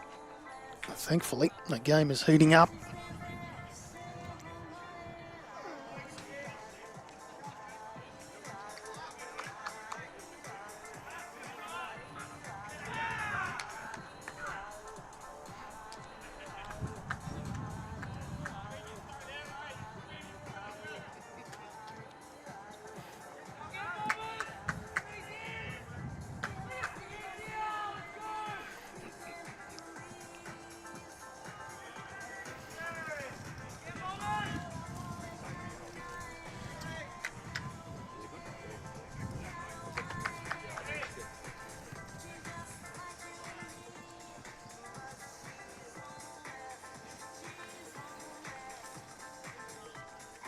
Just over halfway through this match.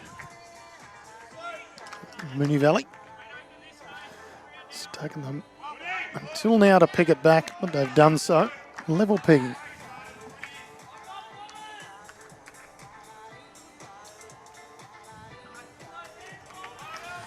Still an amazing match over on the far rink. 9 ends through. There's been 9 singles scored.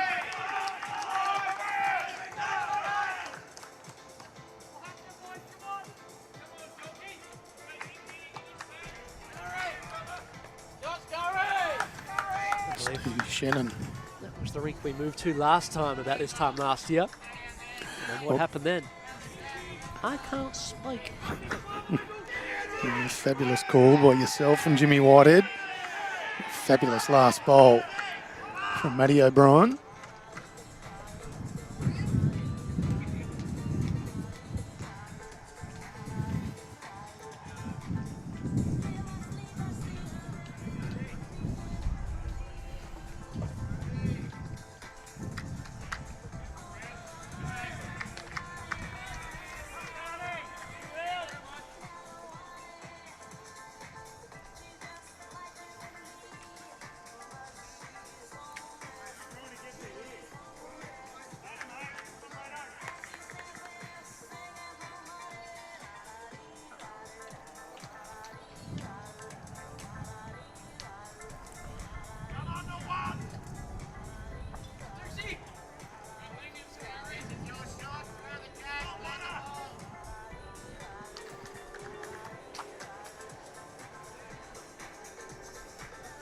Pretty cool call from Kane. This is Nathan Lewis's shot. It has been tonight. Oh, he's very close. What result does he get? Oh, the ball from the jack, yes.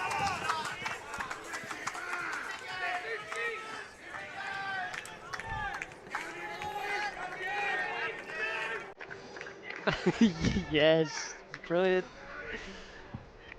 Just reminding the away fans that that's actually a good shot. Moama. Yeah, certainly a bit of feeling in this one.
Shot hole removed.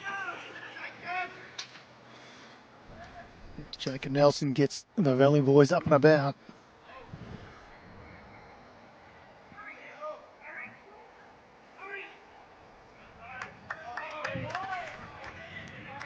A little bit of indecision here from Brad Hall. Kobe Cramey's going to come down and have a look.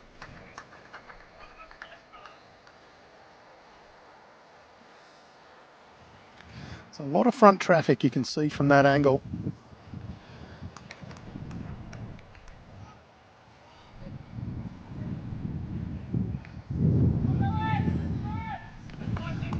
Nice atmosphere down here if you are close by.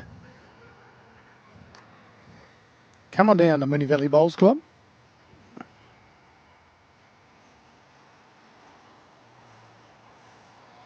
Just gone halfway through this match, so plenty left.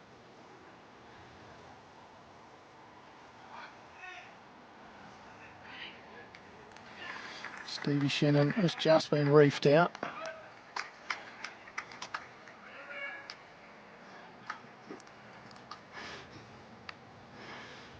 He does throw up the hand to apologise, so we'll let him off with that one.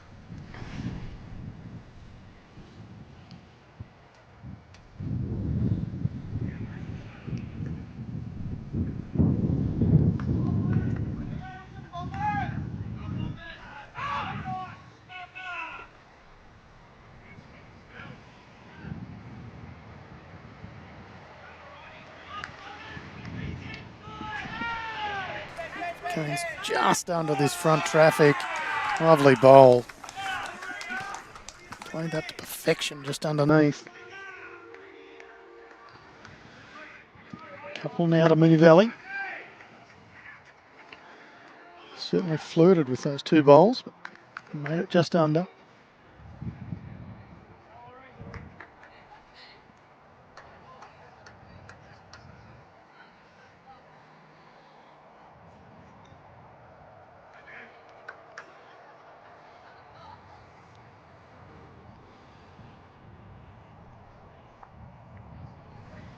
Well, clears out a bit of room. Both skips still with one bowl to come.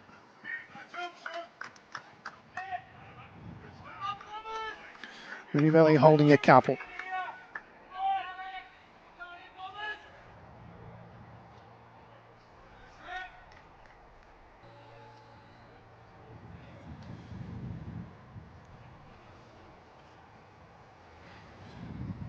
Well, he got the line to perfection last time. Not that time. Does perhaps provide a little bit of nuisance value.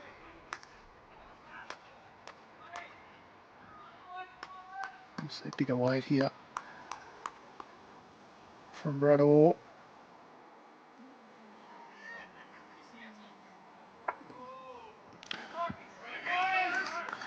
No change. Gonna peel this out and have a look. Kobe Grammys getting the measuring duties.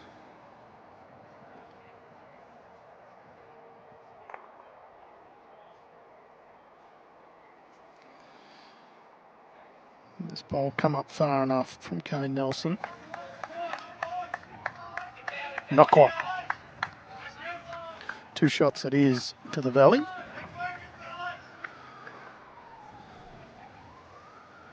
And they have hit the front.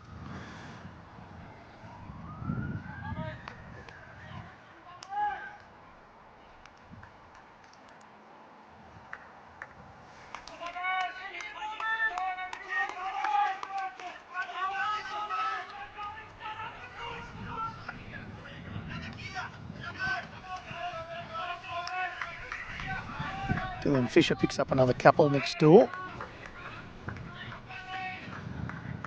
For an early night there.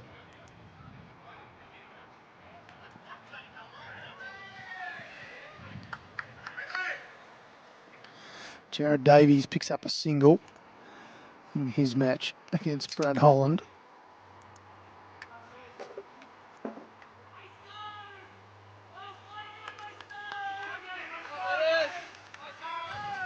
How you going?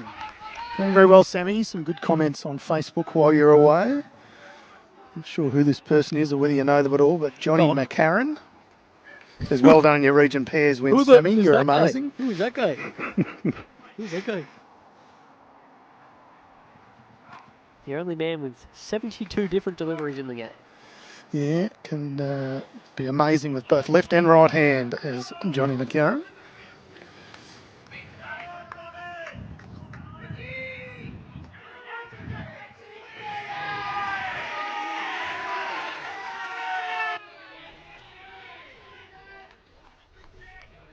Lots happening and big chance. Cameras moving in this stage of the game. Another one to Dylan Rink next door, as we said. That's 19-13.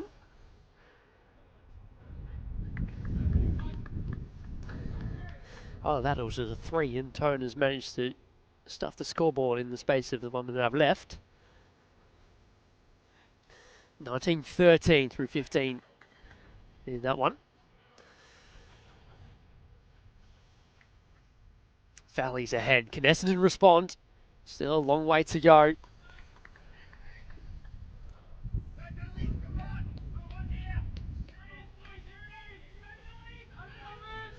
Next 15 ends is enormous. It's almost like Essendon just hanging in there.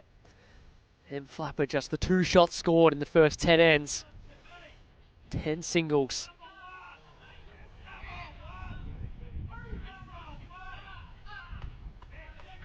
I've never seen him play this good. Not even close to it.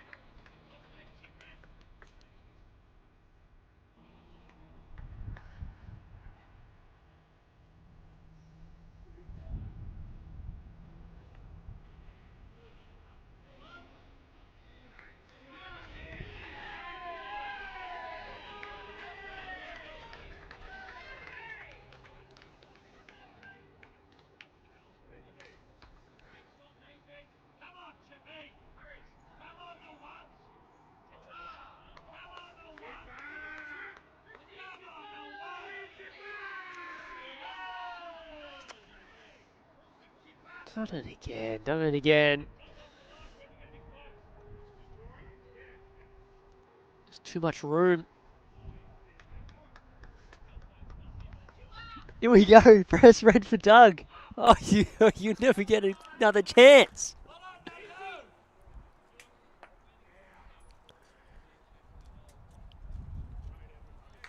It's as close as we'll ever get to Riley Boxall being on commentary, and maybe for the benefit of all those tuning in across the country. You happy with that? Yeah, he's pretending it's his first one tonight. He had 3 before I got here.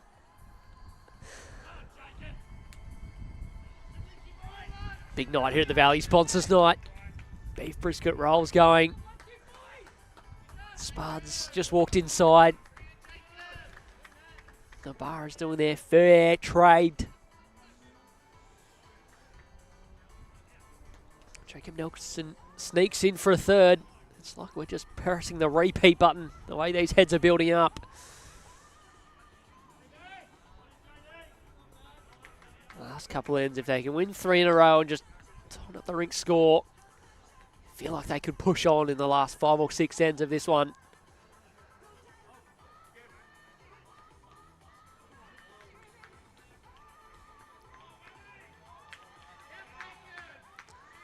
Not changing, speed is good here. Back Jacob to throw another in.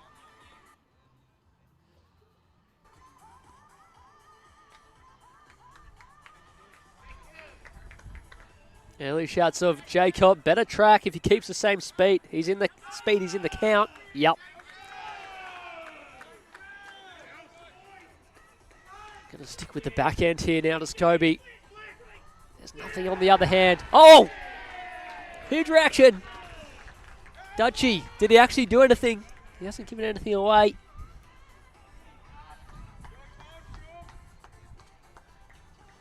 That is not. Bradwell wanted that to finish. It's a big push across all 4 rinks now from the Valley. They know it's go time. A final spot on the line. A loss for either side. Makes things very, very hard for them to make finals. Kay Nelson away, looking to add another into the count on this 15th end. Just needs to keep spinning a bit. Very close, very close. At least 4.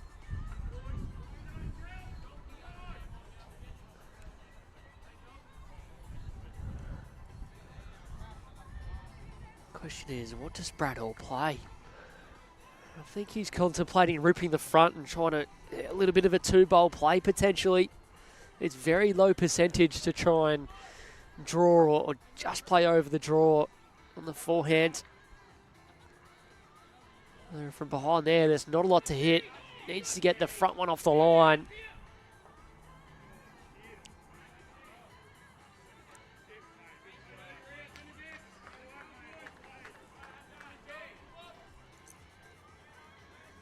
It's down the other end and doesn't like what he sees, so just takes a moment to reassess.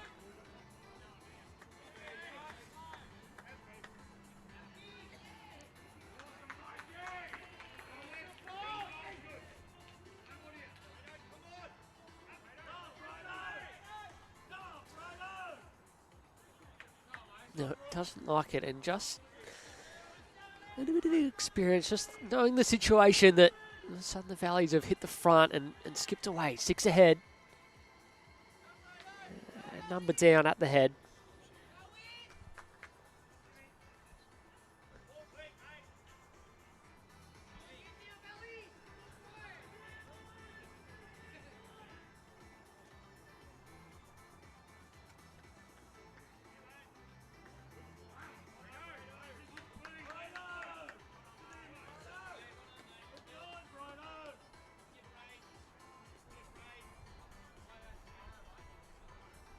Alrighty, so finally after a long discussion, what's he going to do? Is he going to line up to try and clear the front?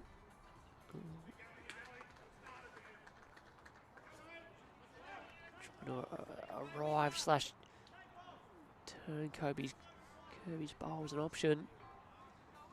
Playing all right. What result does he get? That's a high quality shot. Bowl through bowl and cuts a few out.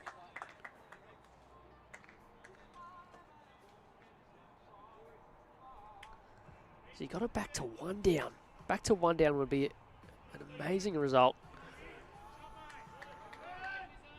Given the shape of that head before that bowl.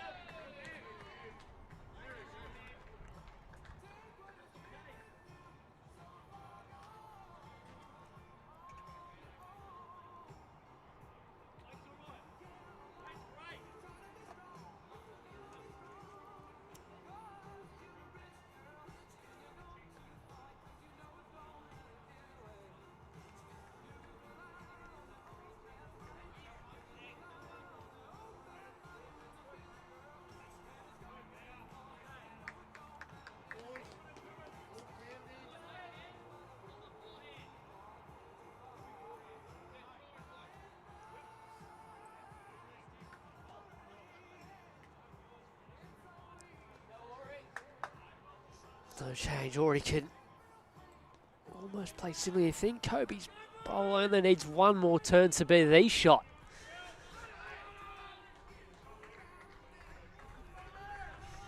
One down, probably not the worst.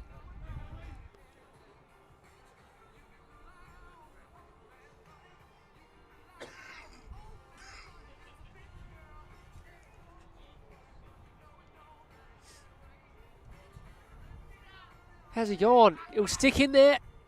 Oh, did he clip it out? Did he clip it out?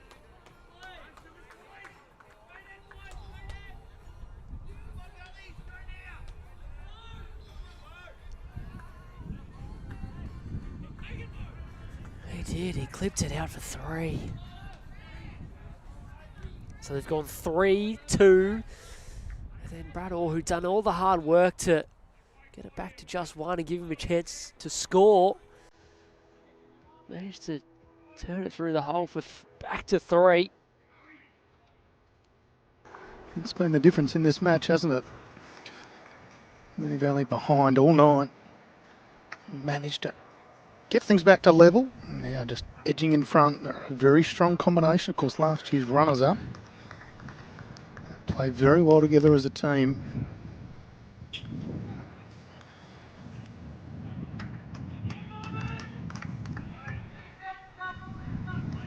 Starting to see this with 3 ends in a row for the Valley boys.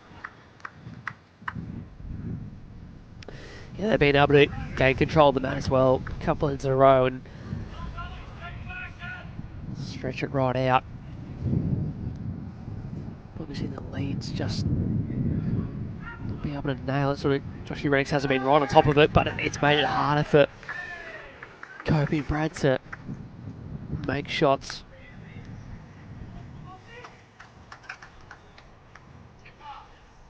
Oh, he's going to slow this game right down again. Took his time with his first bowl last end and have a bit of a chat with it. Steve Shannon and Jared Bird here. Gives us a chance to recap some other scores. Nathan Lynch for Mooney Valley leading Matty Flapper 10-2 after 11 ends. Brad Holland for Mooney Valley just trailing. Jared Davies 7-9 also after 11 ends. Dylan Fisher for Mooney Valley 19-13 over Ant Flapper. They've gone through 15 ends.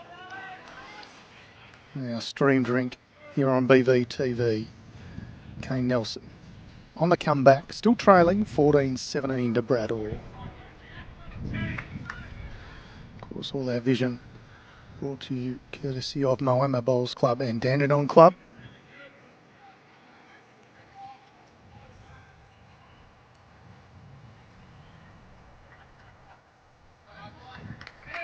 A cool evening here in Mooney Valley.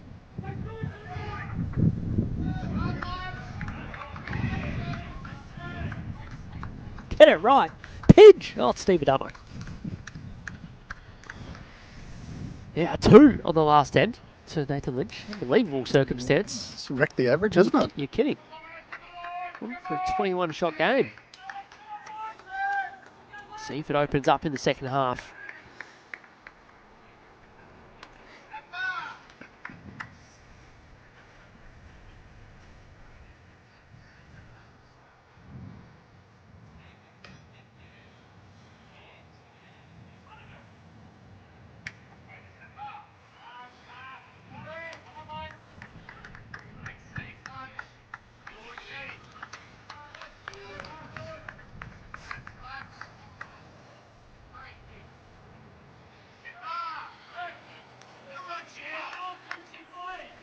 Hit the replay button. Chippy.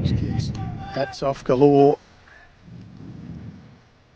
Given it how two-paced it is, he's been able to find that line on that hand, which seems the easier hand. And just find the weight every time.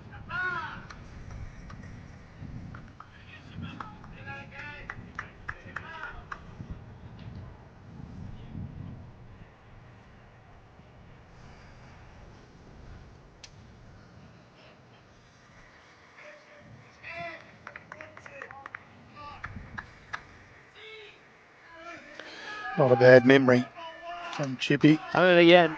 Thank you.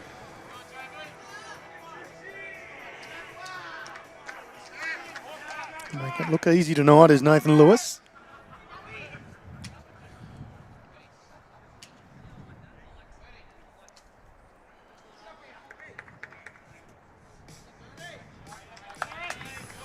Little touch on the way through for Jared Burt, but no change. Still down a couple. Got a shot, gives him a good third.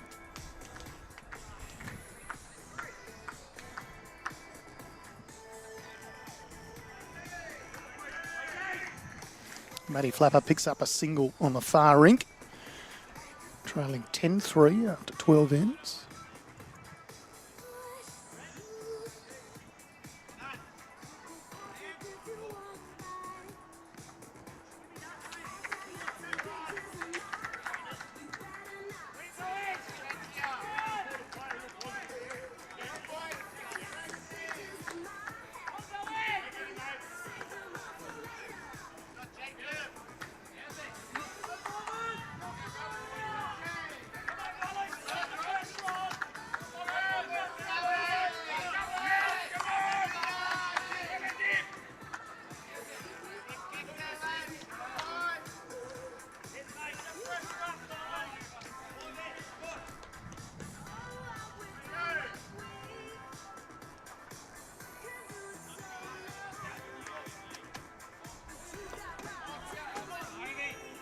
Close here if it runs the trip.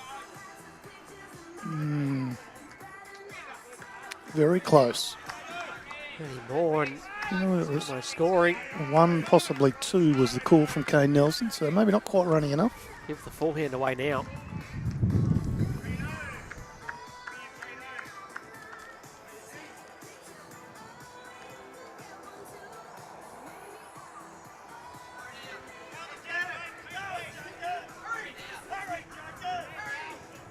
Yeah, it's a good effort. Good It effort. does get in there. Falls in. Wasn't sure it was going to fall. Good effort. Only two. Only two.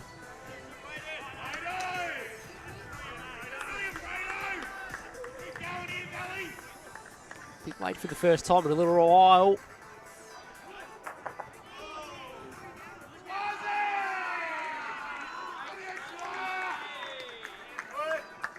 No change, but gets one off the line.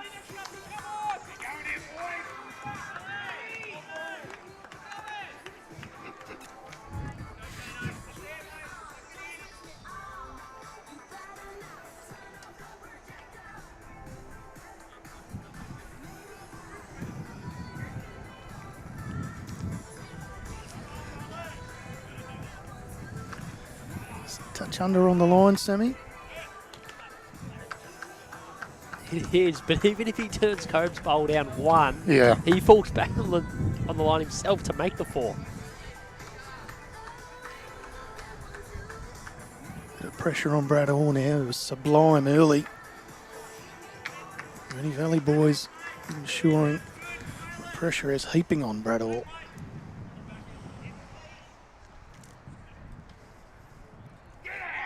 Yeah, it's a big hit. Well, Jack just pops up, will likely stay in. Great hit nonetheless. Yeah, but way better head. Takes any shot away that Kane had to make the 4 off 5. It's an open draw for both skips. Not quite sure what the upshot of it all is. The marker Peter Barnett shaping to hold up 2 for Mooney Valley. Yeah, just not sure if that front one's in. Certainly Chippy's bowl's got to be shot. Shot ball coming in anyway. Yep.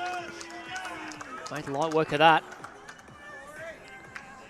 Shorter Signalled drive. 1, so that'll be interesting. I would have thought it looks 2 from here, but can be deceptive. It's got a full-blown drive back to a draw on a green that's not running much more than 12 seconds pit to pit. This will be an indicator of how really good he's going. They need it as well. Yeah, proper off-centre jack. Doesn't have the weight, I don't think. It's not a mile away. Not quite. 1 to the Valley. Good effort nonetheless. All of a sudden the lead has just about disappeared, hasn't it? 15-17, still in favour of Essendon, but as you say, just about disappeared. I tell you what else disappeared, Sammy. That brisket roll. Ho, ho, ho, ho. You're going to say Essendon's lead. They've scored about 4 shots in the last 20 hands. Irrelevant. I've just had a very nice brisket roll. If you can get down here, there's still a few left by the look of it. And a healthy crowd building over the other side of the arena. So 4 wins in a row the way of Kane Nelson's Rink. 6 of the last 7 to Dylan Fisher. 6 of the last 7 to Nathan Lynch. Tangle scoring 1 on the last end. Jared Davies just picked up a single Game's a real in his stalemate. match against Brad Holland. Jared Davies leading 10-7. And another opportunity for the boys to get together and talk tactics. It's been a little bit in this match. Just wanted to make sure neither team thinks they're getting an advantage. Actually 14-7 there, Tone, the Jared Davies Rink. So if I picked up a number, I'm assuming 14-13. They've only just started that one, so he keeps the Bombers in touch on the big board. Yeah, 6 shots the difference. Bit of a round the grounds for brought to you by Don's Kitchen out of Club Barron. I don't know, they're not officially a part of Around the Grounds, but, but you're angling for a free fried rice when you get there, aren't you? Correct. Clayton up by 2 against Yeovil Footscray in the other Premier Division match. It's was bragging rights up for that one. Still a chance for Yeovil to finish top of the table. That was Clayton up by 2 a long time ago, so that one's obviously been close all night. Or either that or my friend Knackers here is bringing me live scores that were an hour old. And Dandy and Port is on tonight over in Prem Reserve. That's all square. Very handy start from Josh Renix from Mooney Valley.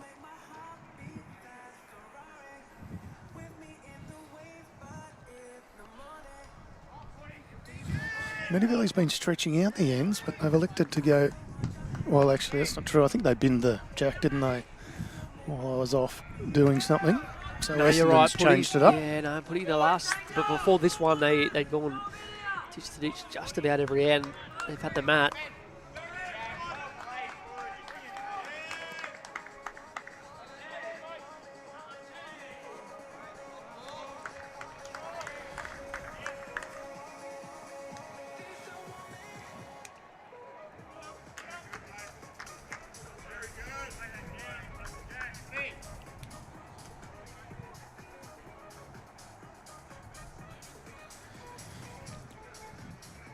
I was going to say, he looked like he was just about to get on the end of the jack and sliced it for a couple light.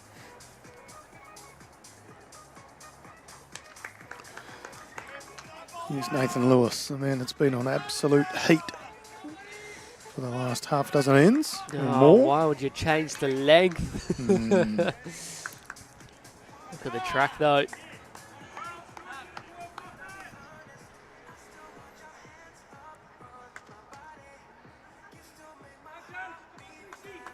Navigation time. Through the front Speed door. Anyway. Matty Blackburn asking on Facebook, any idea on the lowest ever Rink score in a match? 13 shots and 12 ends with Matt Flapper and Nathan Lynch. Chipper back to familiar form. So that's got to be close. All singles, just 1-2 in there. The Mooney multiple in that match. Another one to Nathan Lynch to take it over to 11-3 through 13 as well. Quite remarkable given the speed of the green and the players, especially in the back end as well, of capable of making big numbers.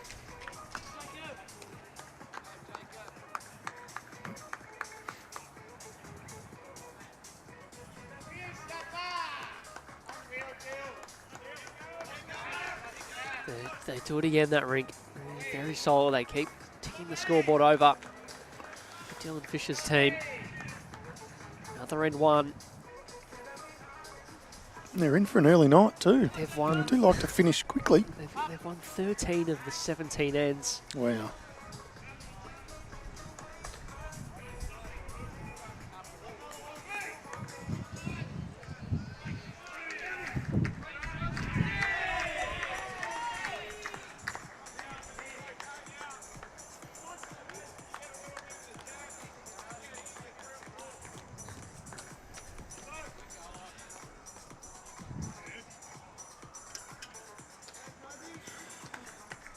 A little bit of conversation from Brad or Kobe Cromie, just working out the best option. Kobe's down on the mat now.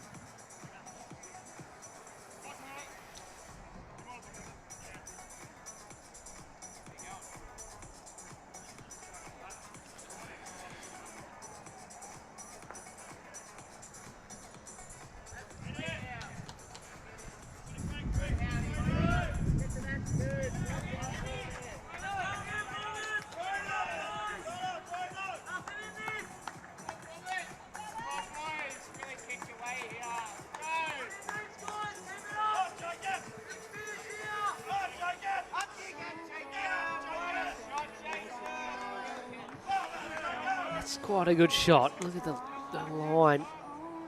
It's perfect. What does Kobe Cromie play here? Can't sit that bowl. Jacobs finished 2 bowls short of where the jack is. Kobe's own this now. Causing a little bit of issues for them.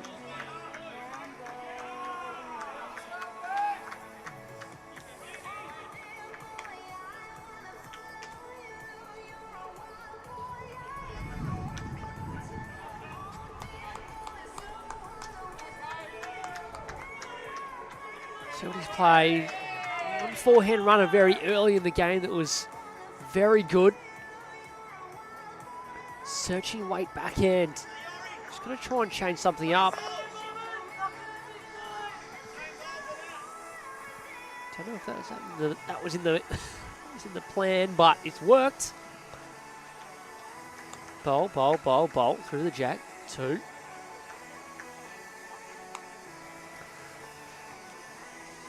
And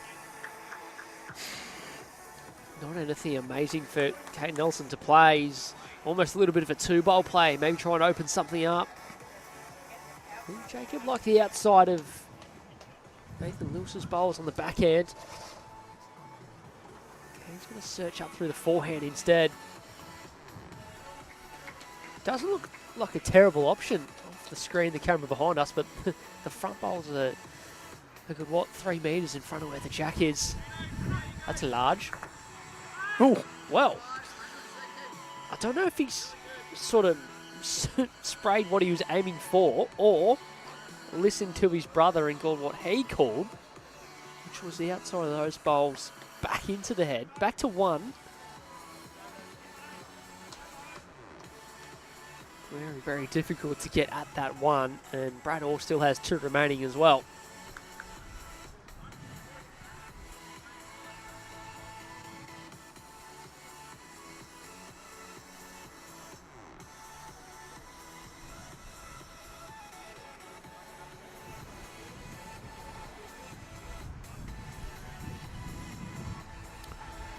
Doesn't quite have the journey, that one. What does he say? Can he get it out? They've got the next 3 or 4. It's in a terrible position to try and get it out.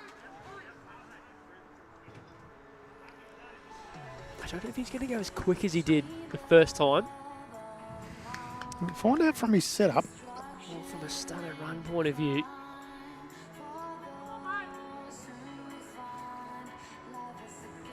Large. This was quick. Rather large.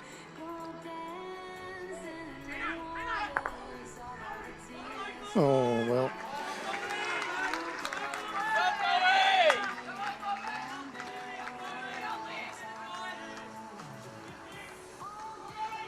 Gets a plant, not the one he was after, and now it's 2. Brador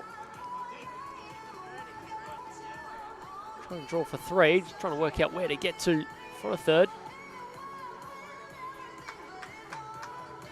Backhands the go. Did just play the forehand, so a bit of a switcheroo. Wasn't really good enough to do it. So Essendon will stop the run of 4 wins in a row to the Valley on the stream rink. Stevie Shannon. No, this is a team effort, this. Well, no, but at least the other boys are leaning. Stevie Shannon's just standing straight up. He's a good fella, but geez, testing it tonight. 2, where's the well, yeah, it's probably in, isn't it? I think Coves Kobe. Yeah, Coves reckons 2. Nelson is the one measuring.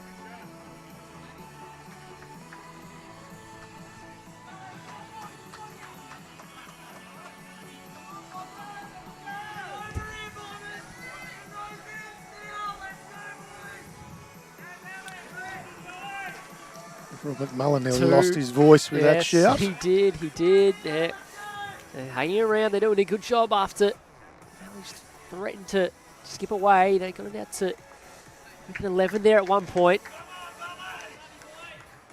Let's say there's a number to go on the Jared Davies rink as well.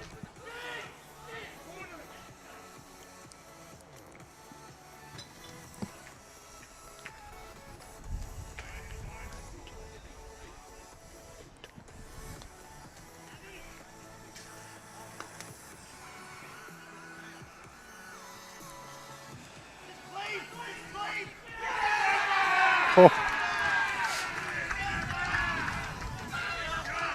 Dylan. I don't know how many it was worth, but peeled out the bowl clean. Could be as many as 5, I'd say. And Flapper still has a bowl to come on the draw. It's of course on the rink next door. You're on end 18 over there, as we are here.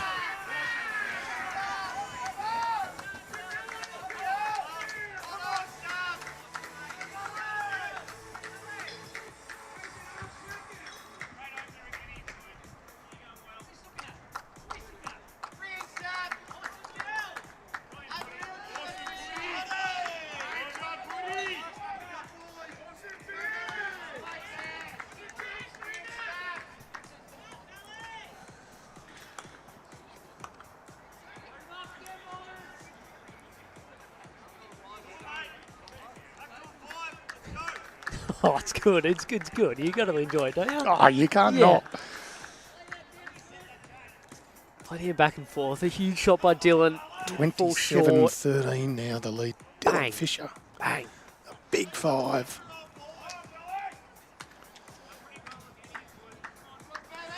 Back out to an 11-shot margin.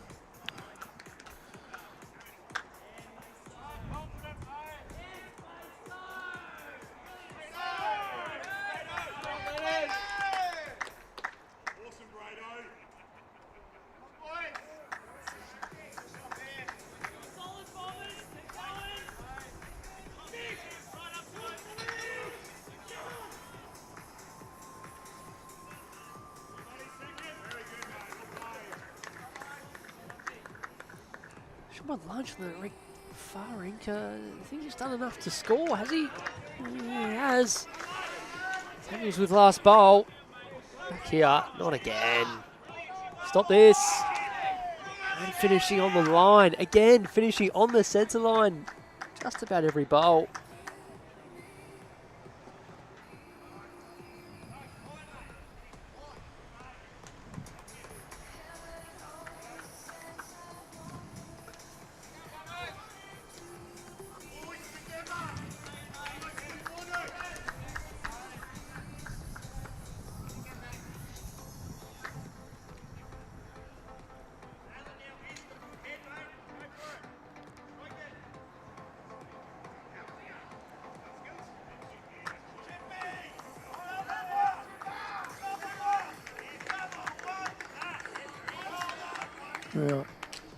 You could describe that as 2 loose bowls from Chippy.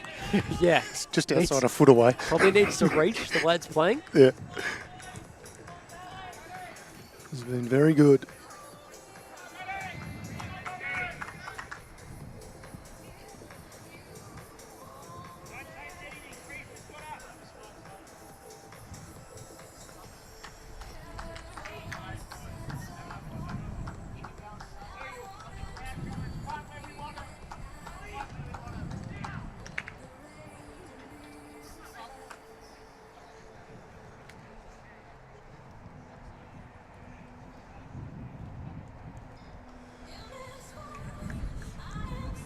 Essendon with a bit of work to do now.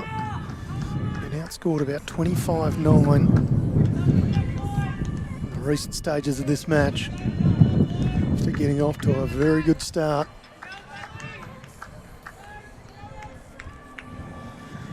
The Mooney Valley boys are up and about.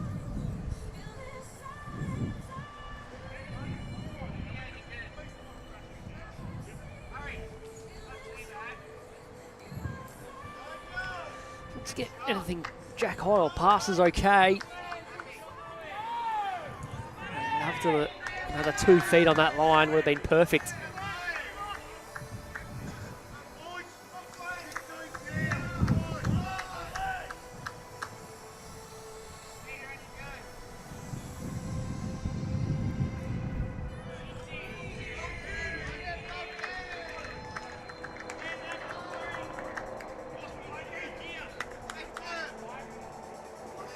That's very well played. Setting the head up real good. Covers up any Jack movement for a big number anyway. Brendan Elliott just letting us know in the Facebook comments, Dandenong Club versus Port Melbourne is 44 shots apiece. Low scoring. 56 ends gone. Real low scoring. Yeah, nice close game there, neck and neck.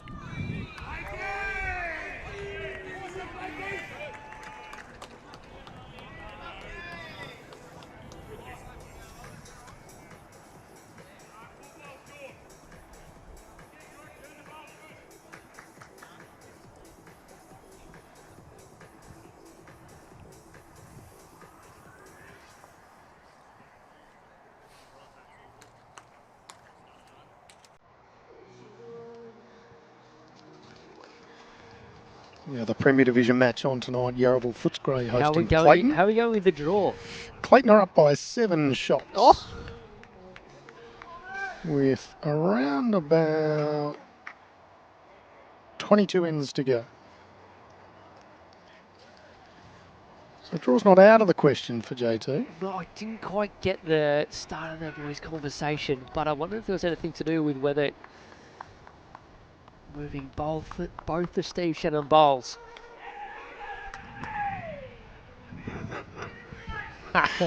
Somebody driving past.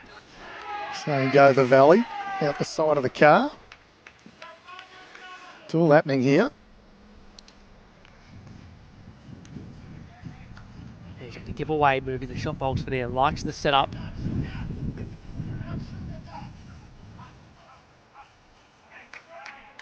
Covering. In real danger.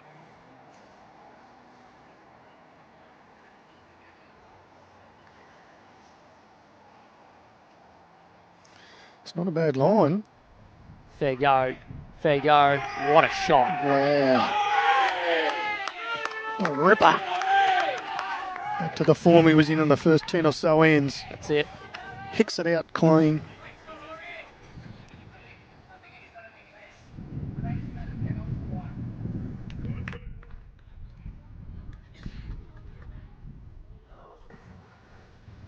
Didn't make it any easier now that it just fell down.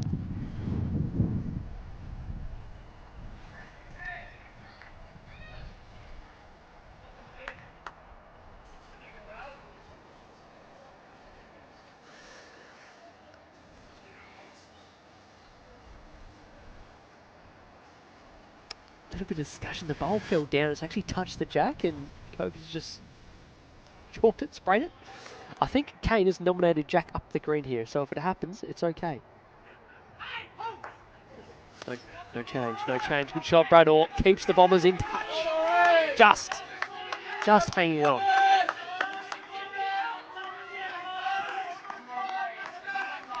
Still plenty of ends left. 20 to go. 7 the margin. You know what the best thing would be for Essendon right now, Tone? Is the Rink next door to finish up as quickly as possible. Yes. Yeah, correct. There's 14 shots, the difference in the Rink next door. And that's obviously where the match has changed. 60 plays a 53. 20 ends remaining in this one.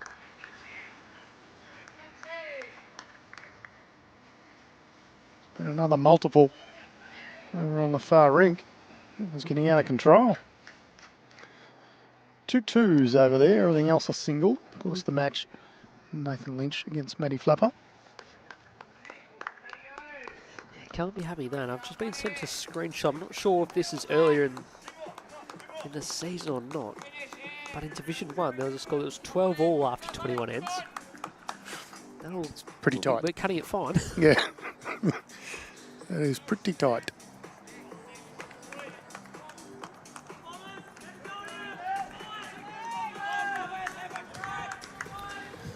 We did have at the over 60s carnival 2 matches in the one day that were 15 end match and singles scored on every end. We thought it was amazing to get one, and then we had the second card roll in on the same day. Not in Pennant. Good defensive over 60s bowls. pairs. We like that. Yeah. 1 down's a good result.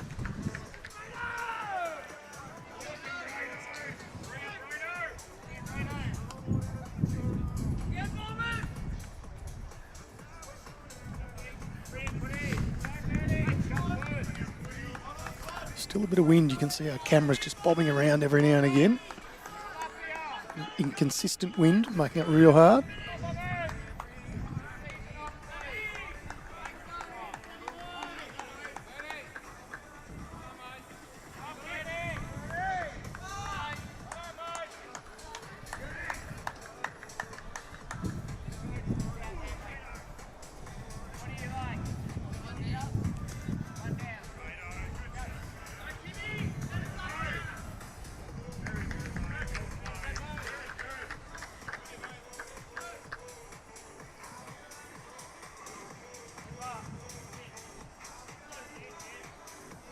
Uh-oh. You've just been blistering. Umpire. Chippy got the jack again for 2. Why do we need an umpire for that? Just it's not fair, or? Correct. Yeah. Not within the spirit of the game, Chippy being that good. Umpire. Jack trailed. Not a bad response here from Jared Burt, though. Not sure.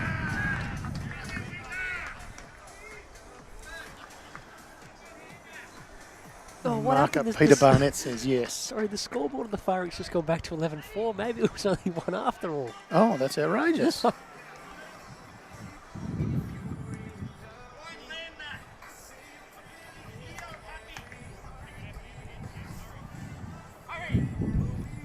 This is close, Sammy.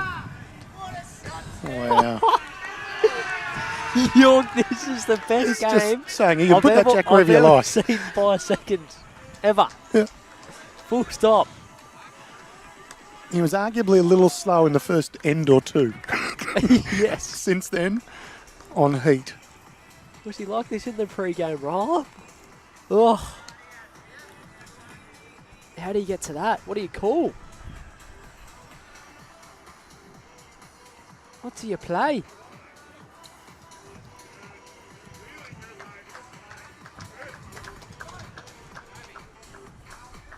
It's a fair effort. Do you play something like this, Tone? Oh. Just got a whisker of the Jared Bird upright bowl. Yeah, it's got the one past it. Clear road would have been better because I reckon he's almost sitting to the side of the shot bowl to give something for Ori to work off. Still has another one to prove the shape of it, but it's not great. Not a great setup.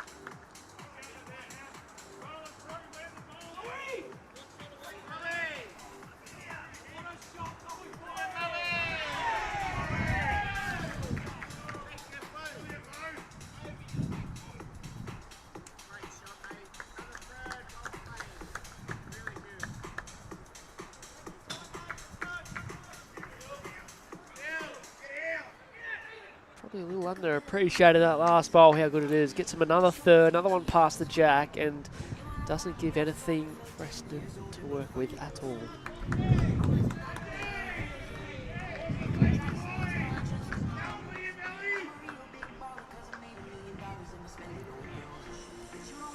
Can play the same, knows where to throw it. You're going to try and open up the front two bowls. They can get them out and give Brackmore a better look at it. Shout out to our friends at Fuchs, Lubricants, Technology and People. They're, of course, the major sponsor here at Mooney Valley Bowls Club. You see their signage in the background.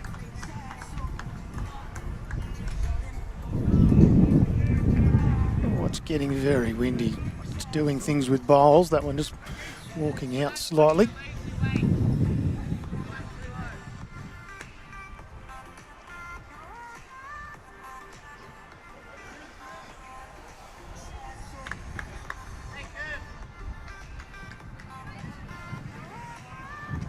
Nathan Lynch picks up another single, now leading 12-4.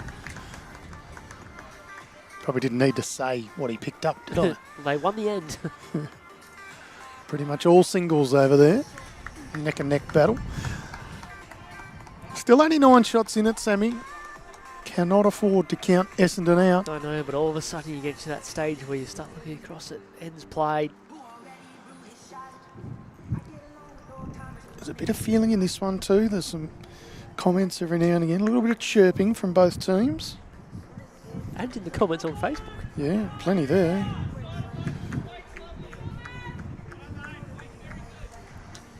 Brad Orr with weight.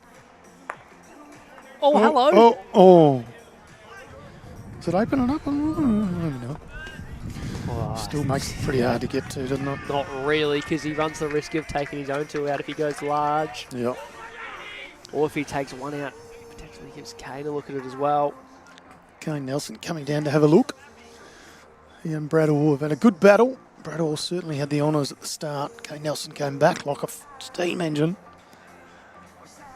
Brad Orr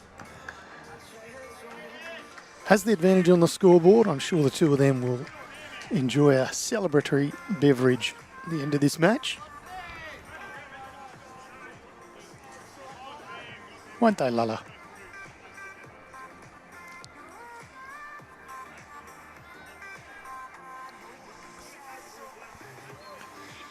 Oh, well done, Pud. What is he doing? No. Oh. He almost landed one out and got back down to it. A little freebie for Essendon there. Yeah, big time freebie, and not the time to be giving away freebies when you've got a side you're competing with a final spot. Against the ropes. Bit of love for you in the Facebook comments too. Australia's #1 ranked bowler.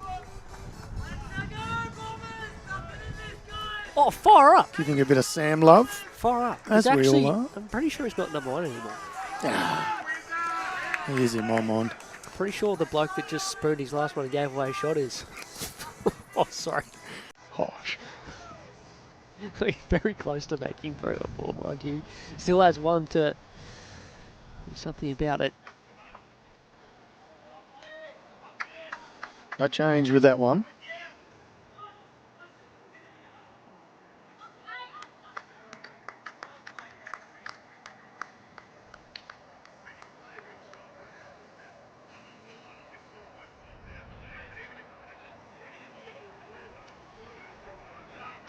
Just looking at how they can get to this Essendon bowl and get it out. Whether they're coming straight in off the Jacob Nelson bowl. Yeah, not a lot of... Could be Kane Nelson, I'm using the same set. Not great angles. The only... If he was to go forehand pretty big, Jacobs through the jackal shot bowl is probably out of bounds. Everybody's looking if the jack is to bounce forward.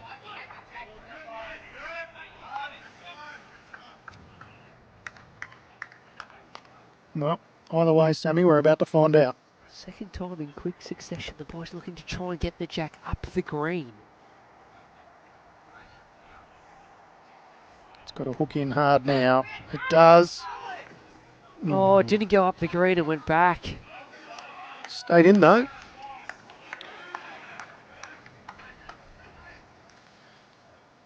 Went all the way back and it No, snuck, didn't it stay in. snuck out. That's It where has just the gone celebrations out. were coming from. It was almost a half an inch from turning and getting the jack through the middle of the pole back up. That would have been fair. What I like about that is that means this rink continues. It's been a very good game so far. 20-15 advantage. It's currently with Essendon. On the overall board, Mooney Valley just a few in front. 9 shots in fact.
Dylan Fisher on fire on the rink next door. Dylan!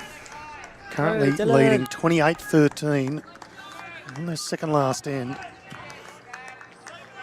Every time I look up, he's doing quality things as we expect from someone like Dylan Fisher.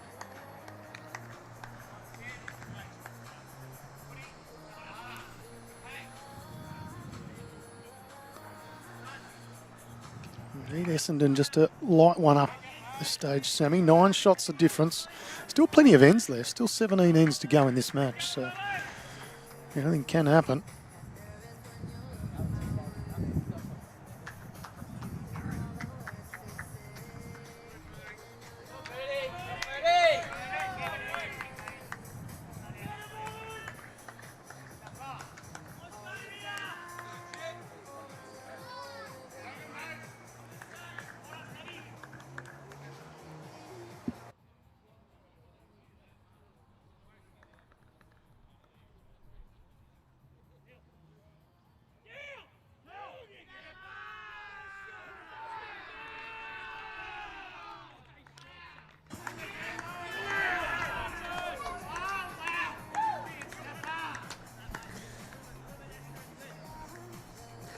Hear the calls for snapper. Dylan has drawn the shot again. It's a back knocker.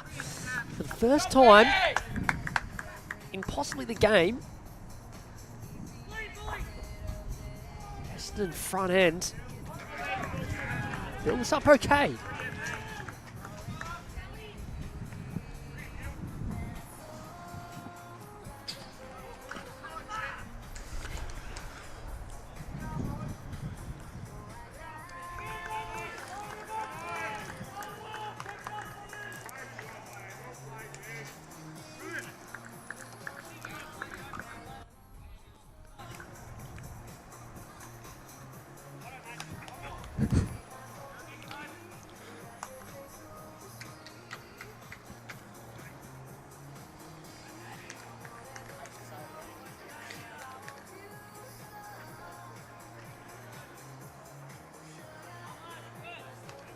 Alright, so Nathan Lewis doesn't draw 2 inside the jack, and it's a chance now for Kobe for to add into the count, which is already 2 or 3. Only 3.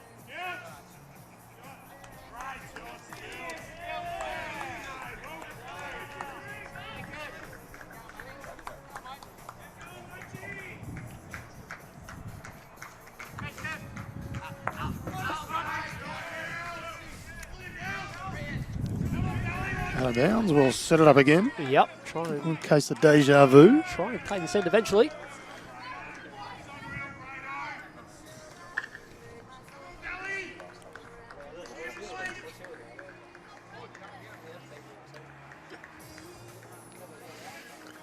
Can confirm they're on their final end next door. Dylan Fisher picked up a single on the 20th end. Now leads 29-13.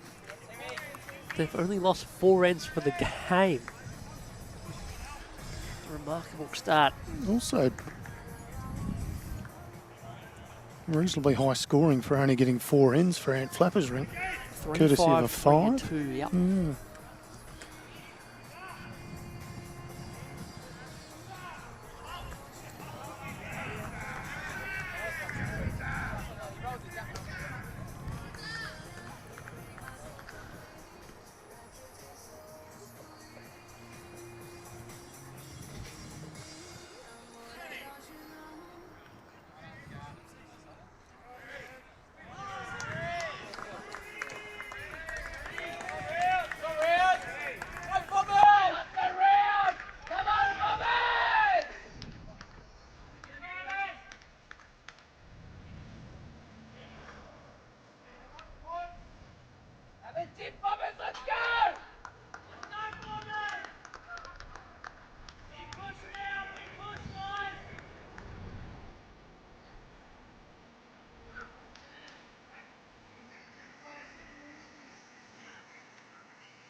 Very good, Stephen. Very good, Stephen. Or should I say Justin Short? Stay in the way of the camera. Yeah, I like it. I like it. Done well. Just played this in a few times, but missed out a few times. Will we get another chance at it?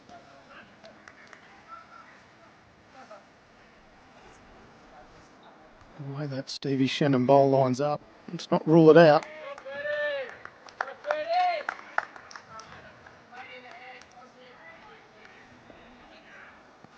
Jared Davies picks up another single in his match against Brad Holland, now leading 17-7, 16 ends gone. Yeah, 6 ends in a row, just the 1 4 within that. Still doing a really good job.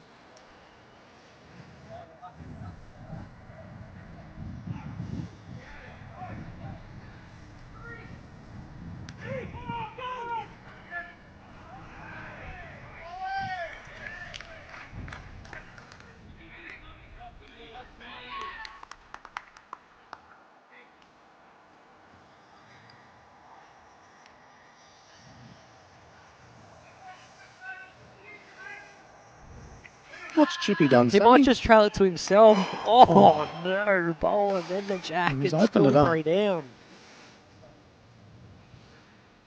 Turns to the bowl, held to the jack. He would have trailed it to himself and landed on it.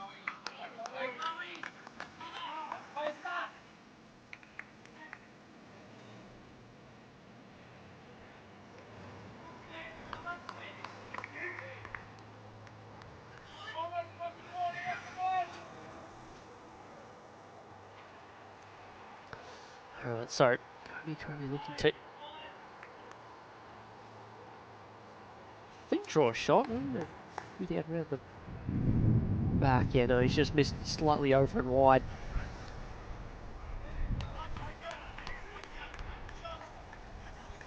Keeping a close eye on what's happening in the ring next door. They're on the last end. 29-13 the way of Dylan. Last we saw was Matty O'Brien was playing third for the Valley, travelling a jack for a few.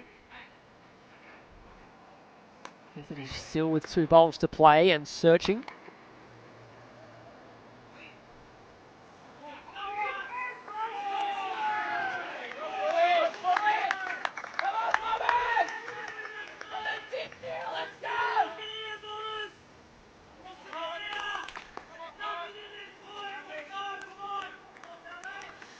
Cluttery wants to run and not really fill the gap. Does a pretty good job of it. It's a good job of it. Into the count. Chance here for Essendon. And with a huge ball in the ring next door to make a few. Dylan looking to respond.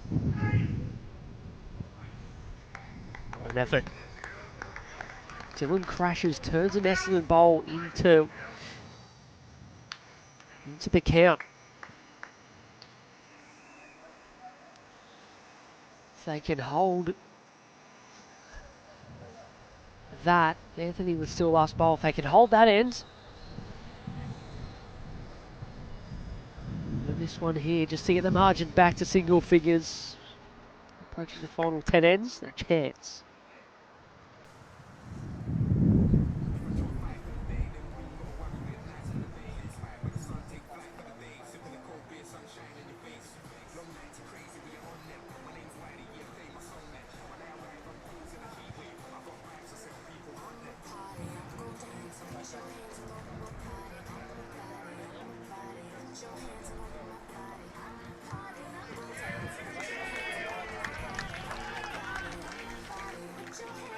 That one, unfortunately, will have to be added into the extras column.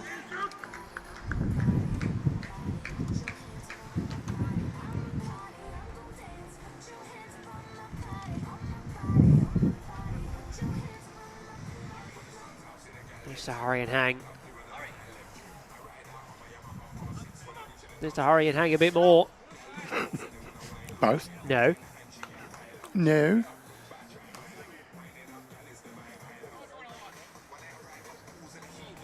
You speed spot on. You draw another one at the risk of giving something else for Kane to land. At this stage of the game, you've got to play it.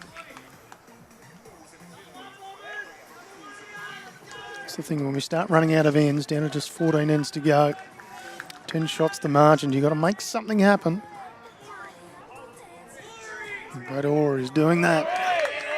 He's done his bit. Is Kane Nelson good enough? I wonder if he'll just go real big now. Yes, he will. Waste no time. Bang! And that's why. Oh, Oh no. a lot of random movement from the jack. Goes backwards, forwards, up in the air and out to the left. How many shots? That's Brad Orr's bowl, Jared Burt's bowl. Two is the answer. All that trying to get the jack forward and then it accidentally comes forward. What are the chances? 2 3 ends in a row, up and back tone. They're taking out a few bowls for Essendon on the rink next door. Yes. I think they've taken out 2 and measuring for more than that. 3 looking for 4. Another end the way of Essendon on the Jared Davies rink as well. It's 7 in a row. It's a big push for Essendon Bombers. Playing for their season.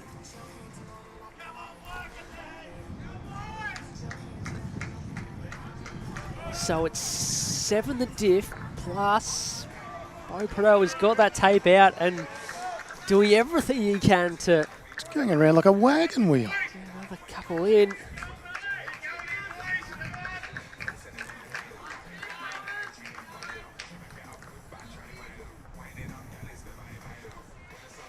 It was a couple to the Bombers.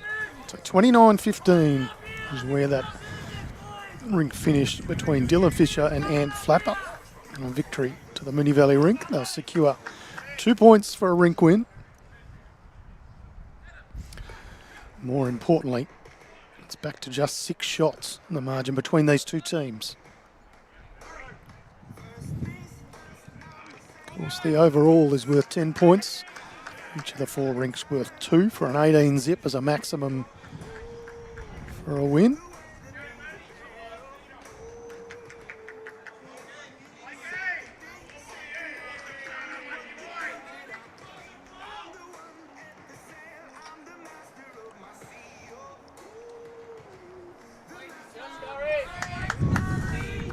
Played it good. Underneath with the good speed. Continued to play opposite sides of the rink most of the night. Second last end of our streamed rink. 3. On the final end. Back to 5.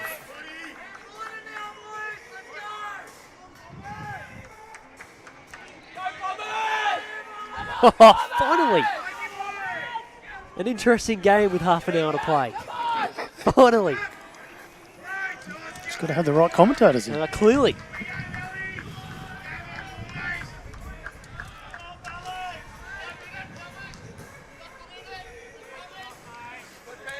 Jared Burt's starting to join the party too.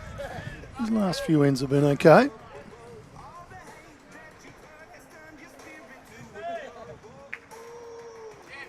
Ten ends to play, Sammy. Go away. Oh, it did. Sorry. It turned and went through the gap.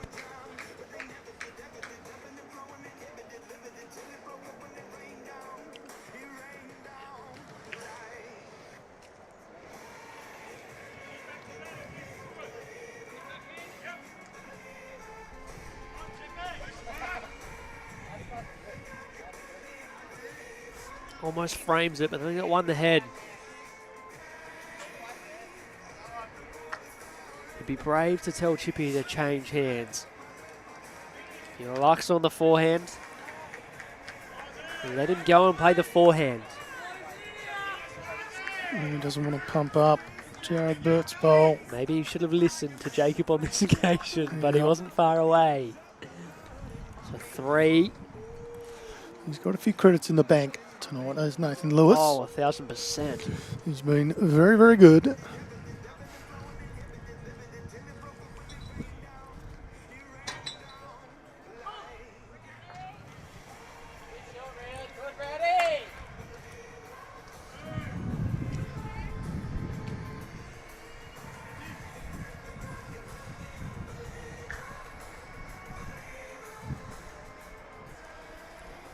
Kobe Cramey. Well, it's framed pretty nicely. They've only got one thereabouts. They're already 3 down as it is. Which is huge in this match. This could just about be the end because it's one of those ends where if you've got the bowls in the head, but at some point that's probably going to be in the opposition have a whole lot of pass like we talked about in the game. So they are 3 down, but there is a good shot. The scary thing for Essendon, you've got both Nelsons to contend with. Just not moving. No change with that one. That one's in the drink and out of play. Didn't need that much, I don't think. Kane just signalling a little less. Still wanted his bowl to stay on the green if he missed it. Combs got the very back of the rink.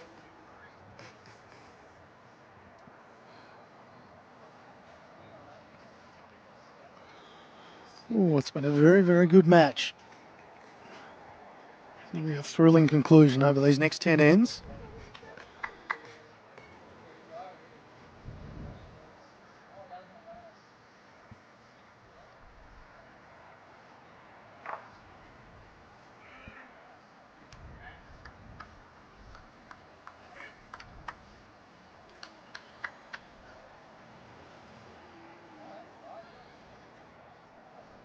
Well, Kobe Cramey's got the back covered on either side. He's got the cover and asked it to run. He probably didn't quite go as far as what he wanted. Definitely didn't. Better if he's got less speed. I don't think he does, but he did play a fractionally tighter line, and there goes the only one in the head, out of the head. 4 now to the Bombers. Still plenty of bowls left in this.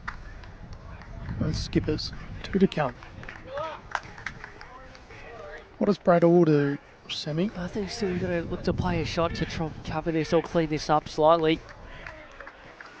Well, that's backhand turning Jared Burt's bowl onto the jack or down the line. Probably the easier go. It's a clear run at it. Still think Kate Nelson plays some form of weight and changes the shape of this with his last 2. Something like this, Tone. Oh, he's got the jack around the corner beautifully. Just as you called, Sammy. Perfect. Cleaned it up. Very nice. I'll keep his supporters happy. There you go. With that man in the background. He's going to have a very sore voice box tomorrow. That is Steve Shannon's son. That's correct.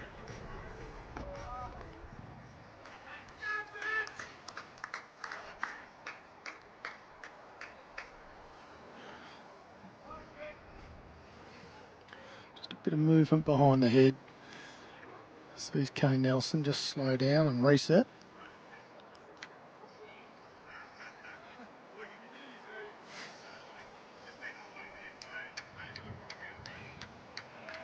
Big weight, Sammy. Here we go. Oh no, it's wide.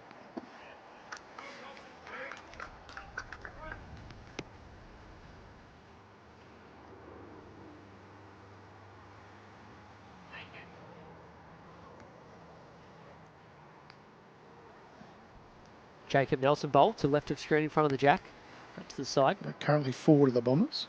Don't think 5 gets in, does it? That jack movement's taken out the Steve Shinham bowl. But he's just having a look. He wants to know that Joe Davies Rink, I believe, down a few. And Brad Holland draws a counter. Yeah, Michael Sims just signalled 3. Radio. We'll take that as, well, not quite gospel, but near enough to. Yeah, I just don't know if that changes Kane's shot. I don't really think he has anything on to try and reduce the count. Jared Davies went for a run with his first. So. He did. I think he got unlucky, but everyone who misses in bowls tends to get unlucky if you ask them, so I'm not sure. Apart from you. I got lucky once, twice. But with a chance to add another, I think he wants to try and get all the way through to this Josh Rennick's bowl if he can. It's a hurry now. Yeah. If Kane Nelson does nothing. Oh, I was going to say Joe Davies hit the target. He wasn't far off. Did he take one out? He I think he might have taken one out. He did take one out. 2 to the Valley boys. The lead's back out to 7, but they're holding a good number here. Kane Nelson still having 1 bowl to come.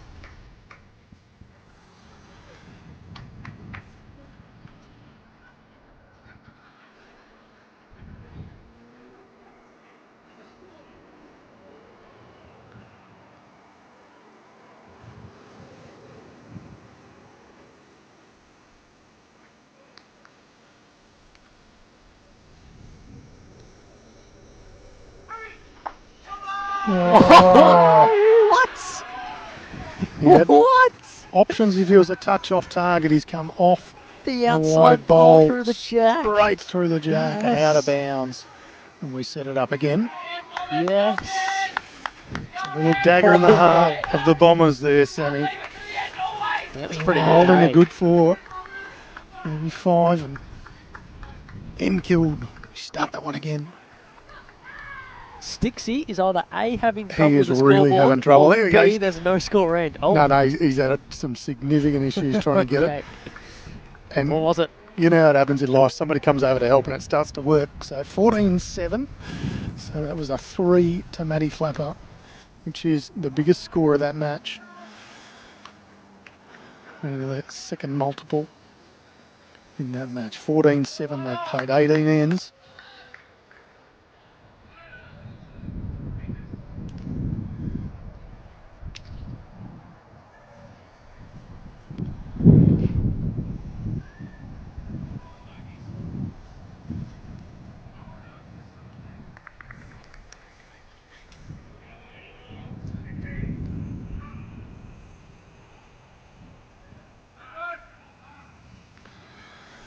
The game bowls is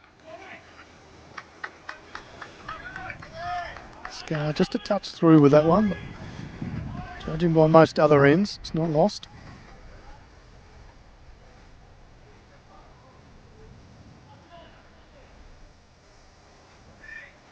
Brad Holland picks up another single, Sammy, so 10-18.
Not quite sure what's happening, Sammy.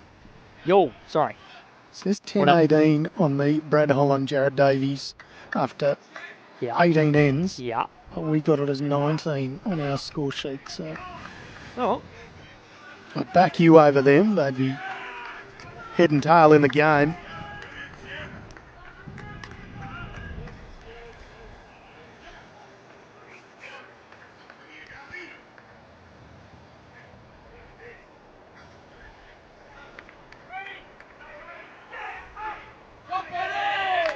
Okay, Burt come to play the last 45 minutes. Started to get in the area and change things up.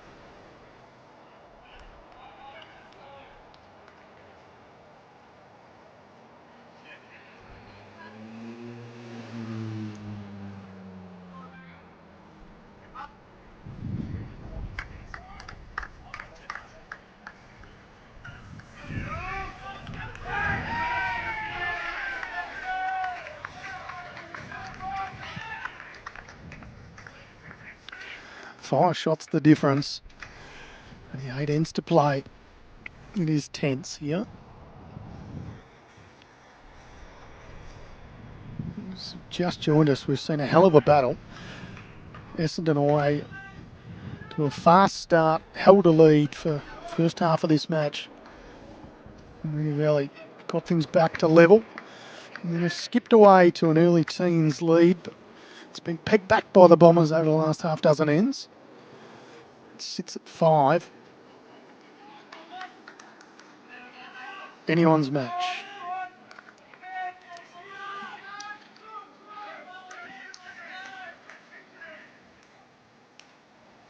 Good chance for Jacob here to land the ball on the backhand. Looking for Nathan to 1-1. Just a little wide for it, but I'm just not sure he's got real pace. He had dead draw pace. Another one thereabouts. Falls down. Handy.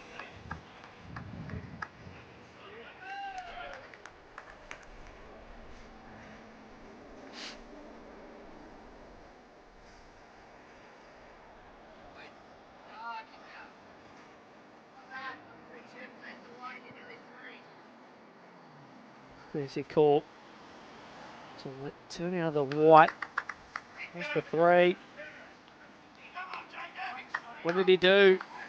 This is pretty handy. Oh, I think he drew a shot. He did.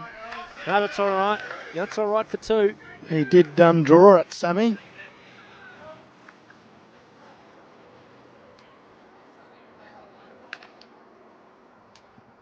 I think Bradwell was still working with the angles on the forehand.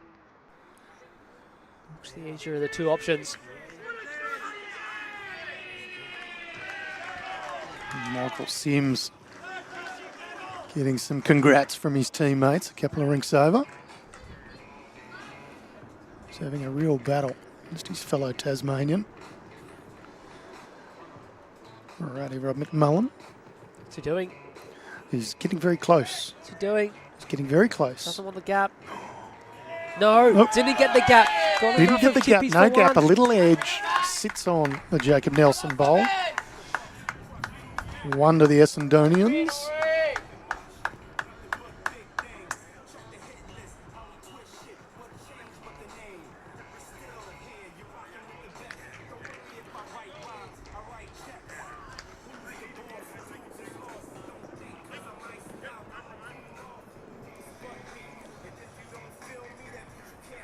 Okay, Nelson on the trot. This is the area they come from.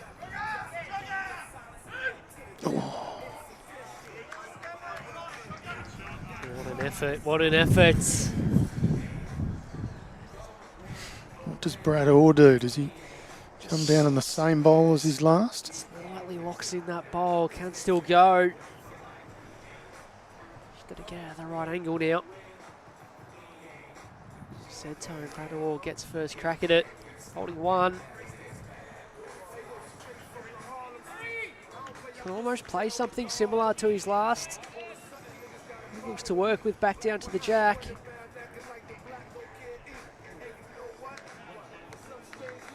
Good play shot on the back end and actually trail it first.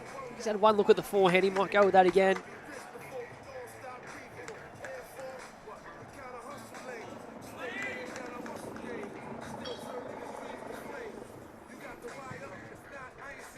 slowed right up. Almost got tied up.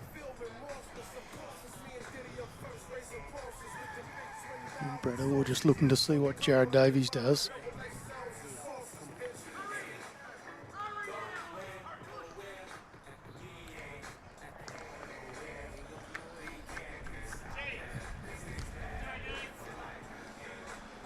Oh, Mason Bayless just signalled 5 down.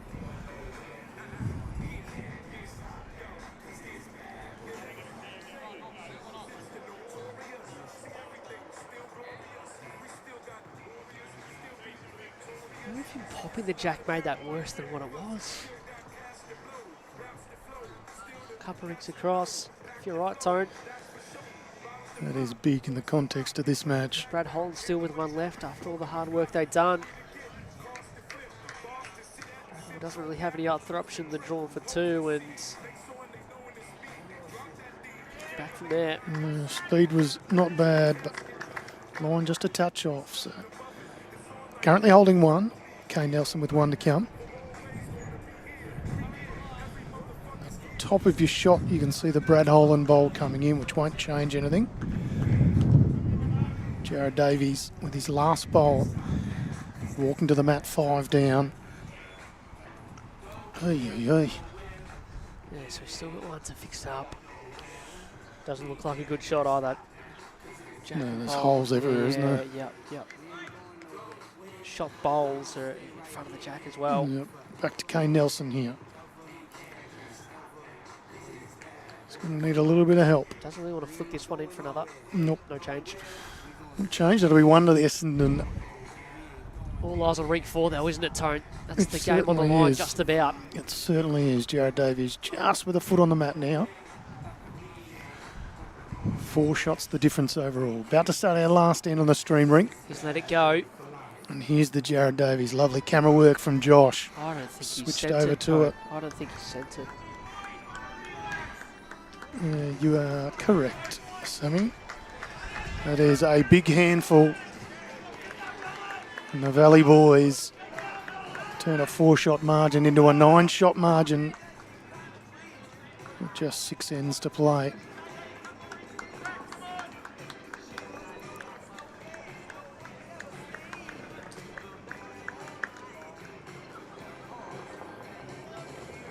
And actually getting close to putting that rink up for grabs as well. Regardless of the result, you'd take the 2 points for a rink win if you really had to.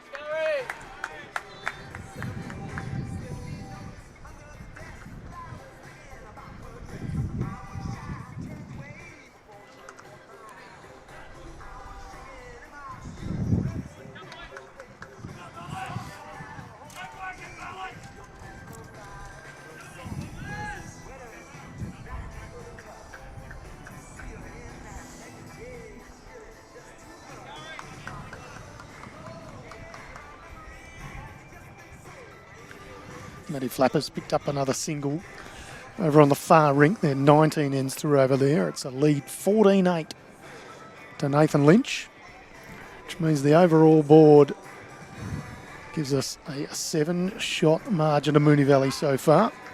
Just 5 ends to go. This one is going down to the wire.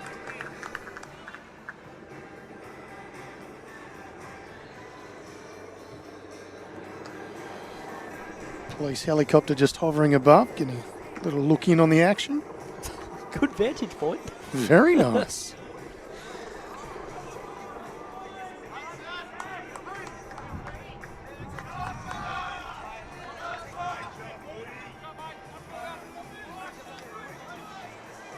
Clayton up by 9 shots in their match, with about 5 ends to play over Yarraville Footscray and the other Premier Division match on tonight. Kelly McKieran with a rink win over Nathan Black, 16-10. Tyson Wilson with a rink win over Neil Devlin, 17-16 are the 2 rinks that are completed. Plenty happening in bowls. It's stiff, turns it down behind the jack, still a foot past it. Room to draw. Oh, what points? They've changed that score 3 or 4 times, Sherwin. They have. I did say 5. We thought it was 5, but then they put 4 up. And then they've finally gone back and adjusted it. Not a terrible shot by Bernie, just covers it up slightly. See the jack from the mat no longer.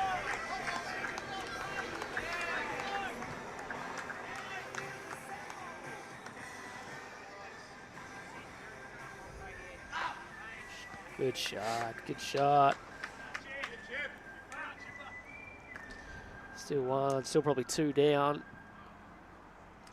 It's the jack out into the open. A little bit, not all that easy to get to.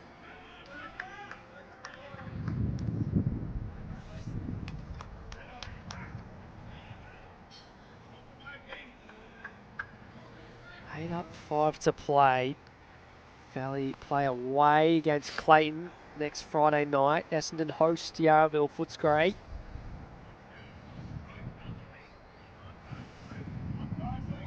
Just about Valley's top 4 spot to lose from here, you think, Tone?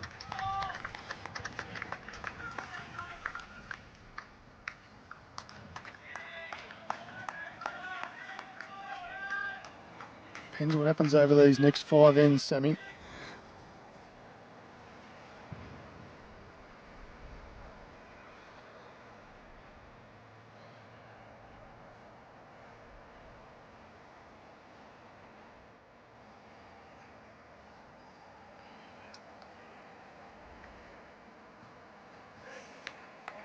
What an effort. Yes, Kane, agree. Wow, it's like an echo. Steve Scissors. Bradley Gibson. Underrated. Stevie Adamo would say underrated, Sandy, underrated.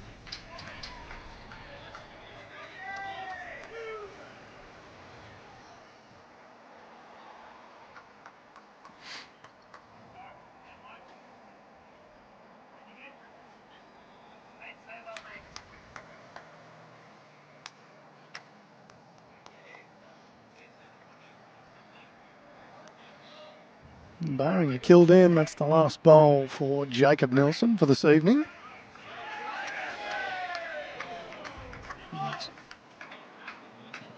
On target, just a touch shy.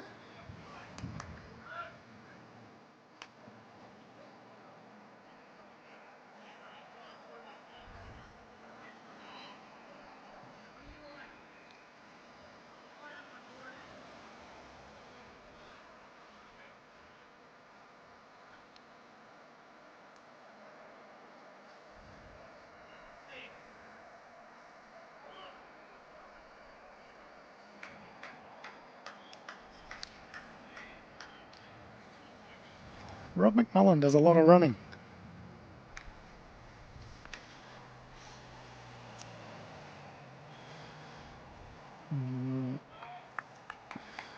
It's not It was quite. half a chance here. It was half a chance if he was able to add in and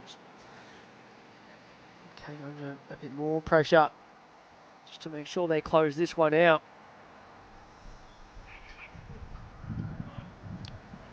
Call is the weight's good, is it? Huh. Jacob, you like to me.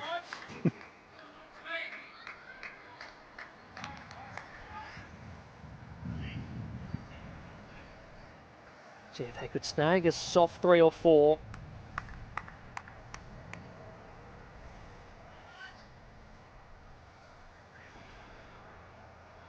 Brunel just pulling out of his shot there. Just make the last couple of ends that bit more interesting.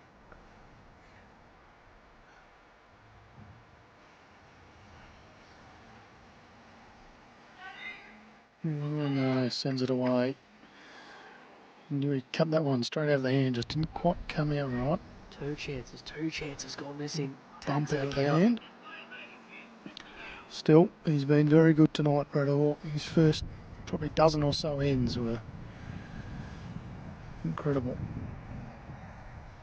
No, I don't think Kane likes this one either, so a bit of an anticlimax in the end of that Rink, but bit. the match still has plenty left.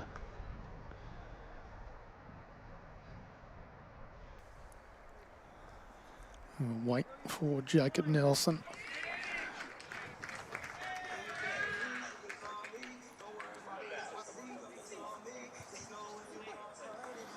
They did get that soft three you were talking about, Sammy. Going back to 5 shots, the difference. Still 4 ends left and only 5 shots, so we've got plenty of opportunity for this one to still play out.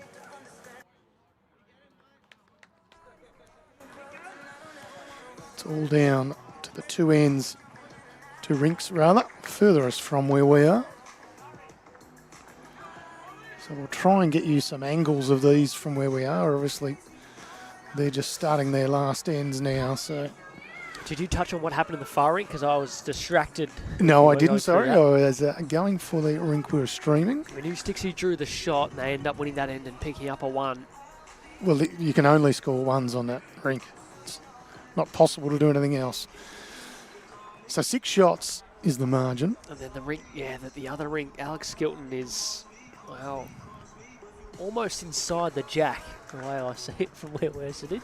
Is that even possible? Yes. For Alex Skilton, it is. Correct. Oh, it's been a ripper game. Really didn't want that one to end. That was just going to, pleasure to be a part of.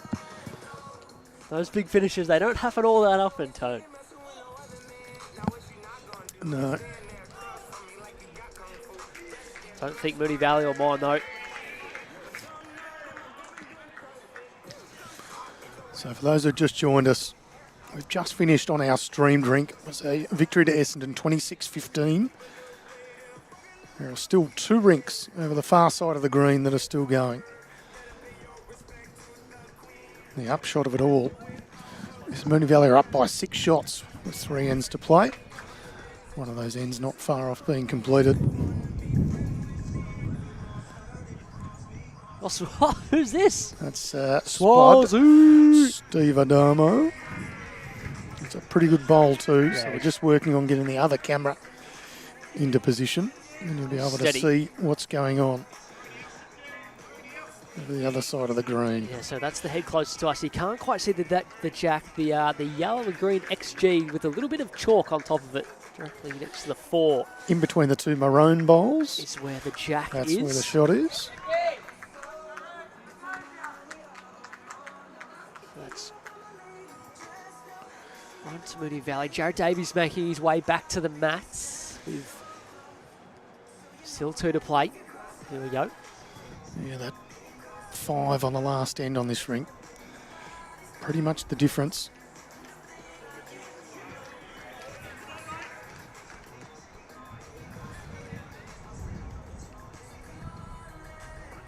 Oh. Oh. Oh my God, what's that? What's that? Well, that was the shot bowl that it just dislodged at the end after running into a bit of other I traffic. didn't know how many seconds they had after that. I don't know, but the Mooney Valley boys don't seem overly pleased. And the Essendon boys, quite rightly, aren't celebrating. But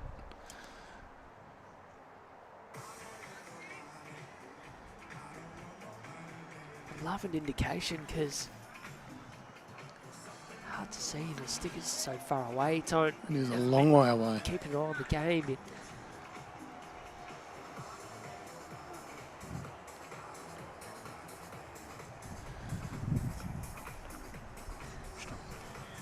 Sure, the red salt. Obviously, Jared's last one has sort of snuck through, but the other 2 red bowls that are near it, they look like Mooney Valley stickers on the side of the bowl. They could belong to Michael Sims, so if it is, it might only be 1 or 2 to Essendon.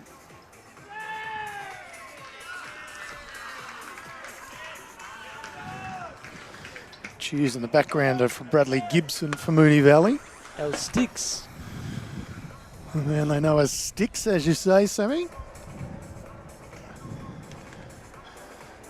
So there's a bit to play out here quite rightly. So the Mooney Valley boys just pouring over each option. I think the way the head's set up on the far rink, obviously would love to score, and if they can look to even make a 3 for an extra rink point, or 4 for rink points. There's a bonus. Yeah, so Alex Kilton saying he thinks Mooney Valley has a 1. Okay, so before that, they might have been looking real good to hold a number.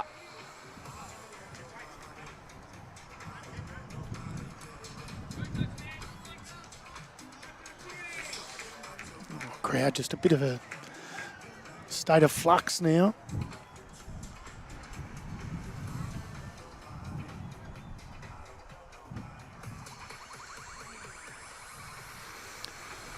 Najwa is on the mat.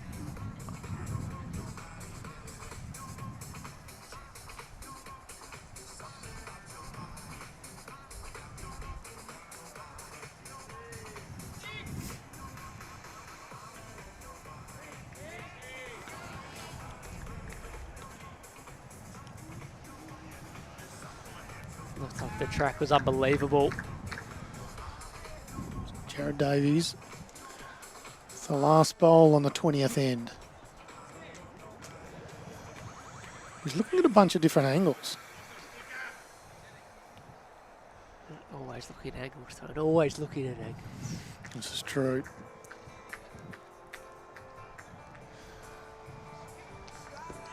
Oh, killed end on the far rink. Oh, wow, what a hit that is to be able to kill that. Bear Jack. Jack was up near the respot.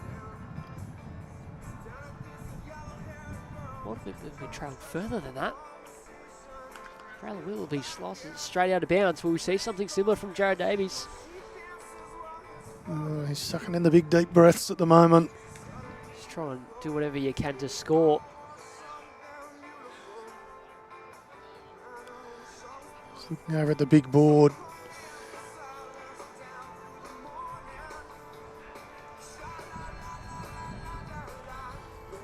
He's had about 4 glances at the big board. It tells him that there's 6 shots. But he's in deficit.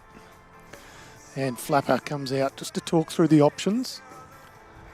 The wise old head talking to the young buck.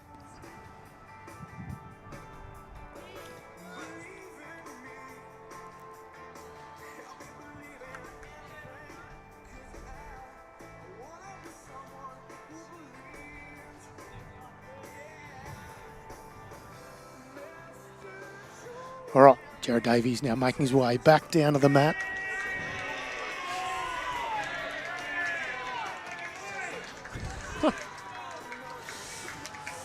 Henry starts next door. Blake Andrews opening bowl. Bang. Yeah, it's a beauty, and the crowd absolutely loved it. Jared Davies going big weight.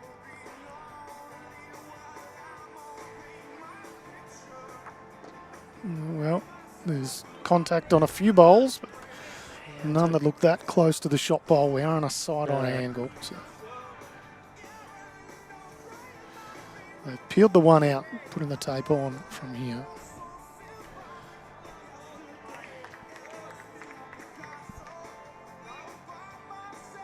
It's been the turnaround of the game in the end. Dropped a 3 of 5 and they're going to drop this end. So much hard work to win those 7 ends in a row. Only one number along the way.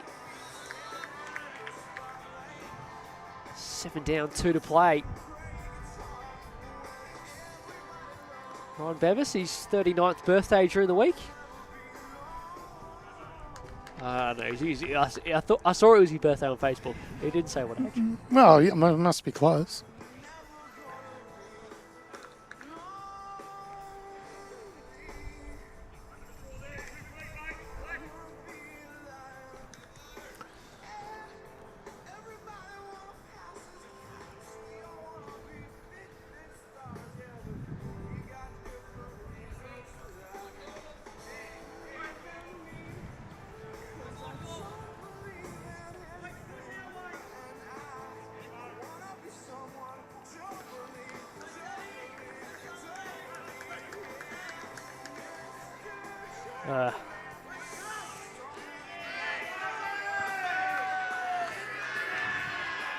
Swazi! That's why we get him to commentate. He knows the game. He is a very popular knows how to man throw 'em. down here at the Valley. The worst delivery of bowls. The claw. And he has drawn the shot the Rink over. Again, for those just joining us, our streamed rink is done and dusted, so we're just getting some side angles 31 from does it. some 31. rinks a fair way away. Both these two rinks on their last end, so. Tell you what, bowl's okay for a 39 or a 31-year-old. Ryan Bevis.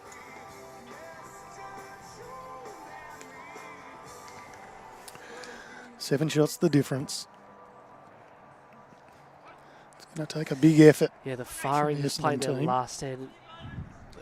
Flapper had two pretty good lead bowls after Blake Andrews went on it, and Michael Stevenson trying to sort of just change it up as Super trailed the jack, and their bowls have stayed up the green. And it makes it very hard to pick up a number given the situation.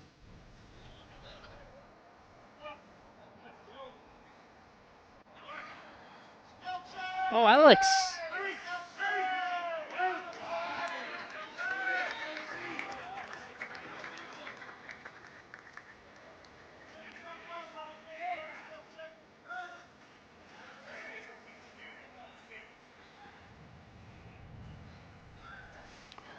So Mason Bayliss on the mat now.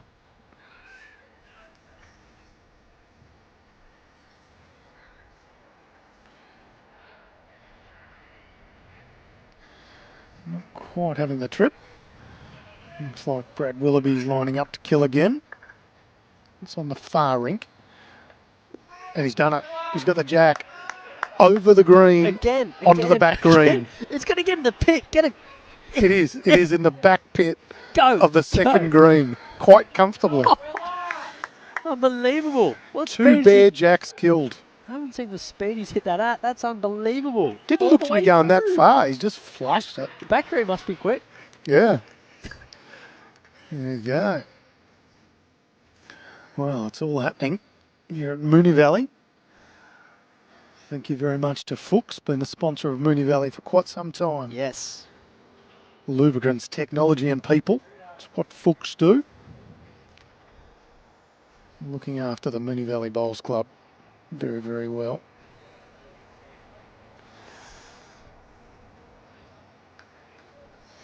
Seven down, two to play, and three short of the jack isn't going to make it any easier.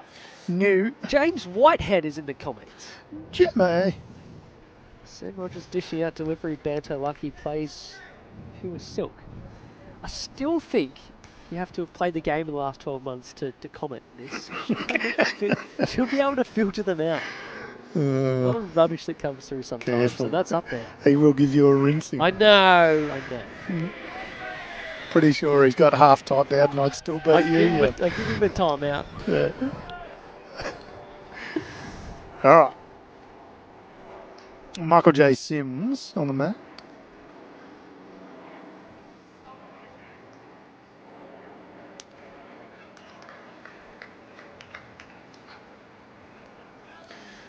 Bit of a giggle as he looks at where that one rests. He'd make a very good umpire, Thank you. Samuel. Okay, I've only There's got not four much here. you It could can't be do. more than four here if Rowdy doesn't do anything.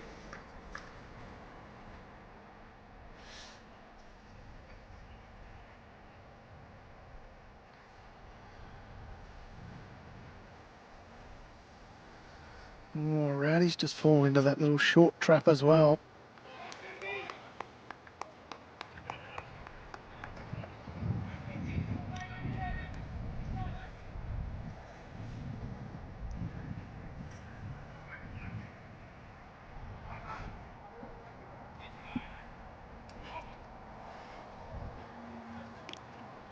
Oh, yeah.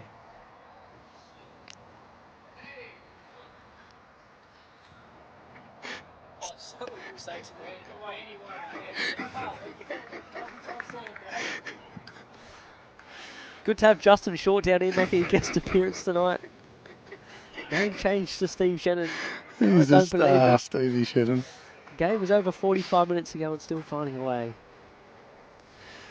All right, Michael Stevenson has just delivered on the far rink. Just a reminder, 7 shots the difference. 2 ends to play. It'll be very, very hard to get them. The current setup on the rink that we can see. So Rob McMullen's gone a big drive and just missed. So the Mooney Valley buyers will be trying to work out how to get shot but not close, if that makes any sense to anyone. Yeah, there's already bowls up the front, not making it any easier. Yep.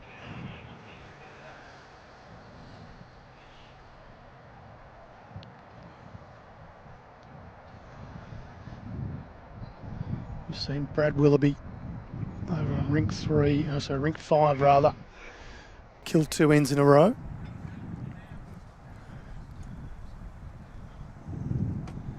Will Jared Davies attempt to do the same for Essendon?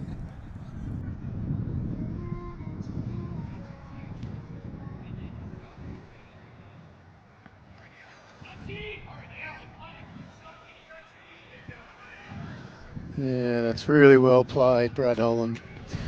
In the count, but nowhere near it. Exactly what he wanted. Can only really see the outside of Alex Gilton's bowl, maybe through the jack. Yep. Former Coach of the Year, Brad Holland, and Brad Gibson. The Brads are everywhere. Playing well on the far rink. Here goes Jared Davies with weight. Well, clears a bit of front traffic. That was a Mason Bayless bowl. It's now out of the way. But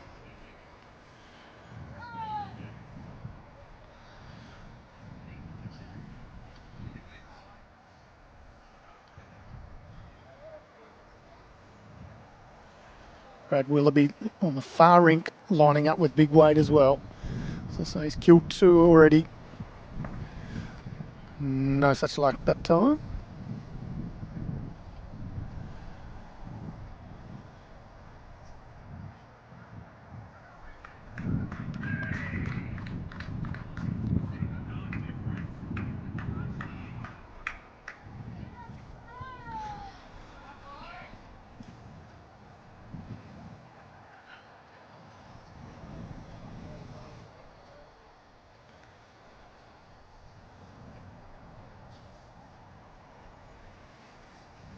Little game of cat and mouse now between the 2 rinks. Obviously looking at the overall board. Both will be very keen to see what happens to determine what's the best shot to play. Sticks on the far end. Stop that.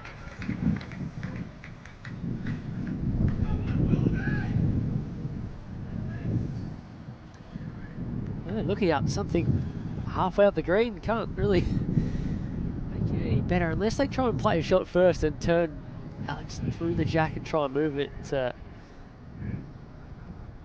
make it even harder. I think short's a bad option though.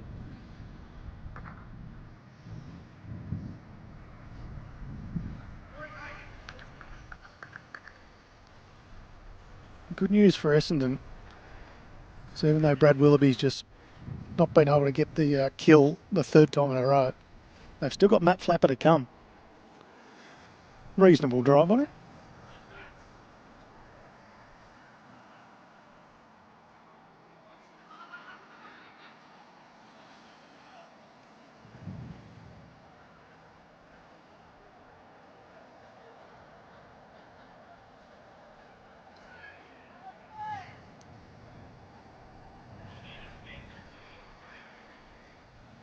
Don't play it too bad, I don't think. They don't mind if it gets in the way. Not terrible, not terrible. Here's your ball game. Yeah, well, it's all on this one for Jared Davies, really, isn't it? There's one man to hit this and keep the game going. He certainly can send a jack into next week.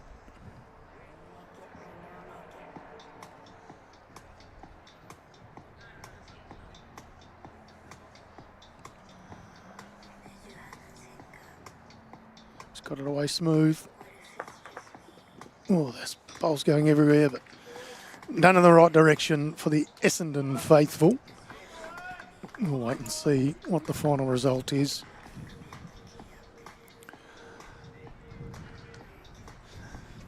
Only needs to be 2 to put the result in doubt.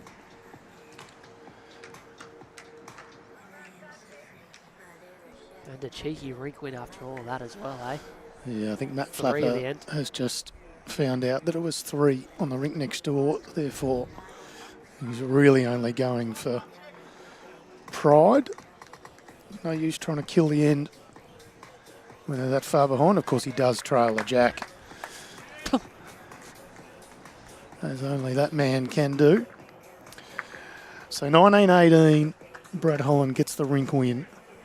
Dylan Fisher gets the rink win, 29-16, both for Mooney Valley. Essendon pick up a rink win for Bradawar with a 26-15 victory over Kane Nelson.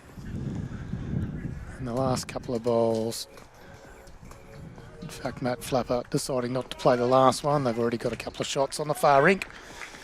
So, Sammy, that will be a victory to Mooney Valley in a match where Essendon snuck away early. The Valley was sort of always coming and coming. They got to about the halfway mark, got their nose in front, and then Essendon made a game of it at the end, but the Valley just a touch too strong. 15-9 will be the final score there. Nathan Lynch getting the rink win for Mooney Valley. They'll win it 16-2. And it's been a wonderful evening here at Mooney Valley. Now, thanks very much to the club for putting on a lovely night, some lovely brisket rolls. Fuchs, their major sponsor, have looked after us all very, very well. The match played in good spirits with a nice bit of chirp every now and again. It's kept us all interested, of course. Now, thanks, Sammy must go to Moama Bowls Club and Dandenong Club, who power the stream each and every week here on BVTV. Thank you very much to Josh for producing the show. On behalf of myself and the one and only Sammy Rogers, enjoy your evening.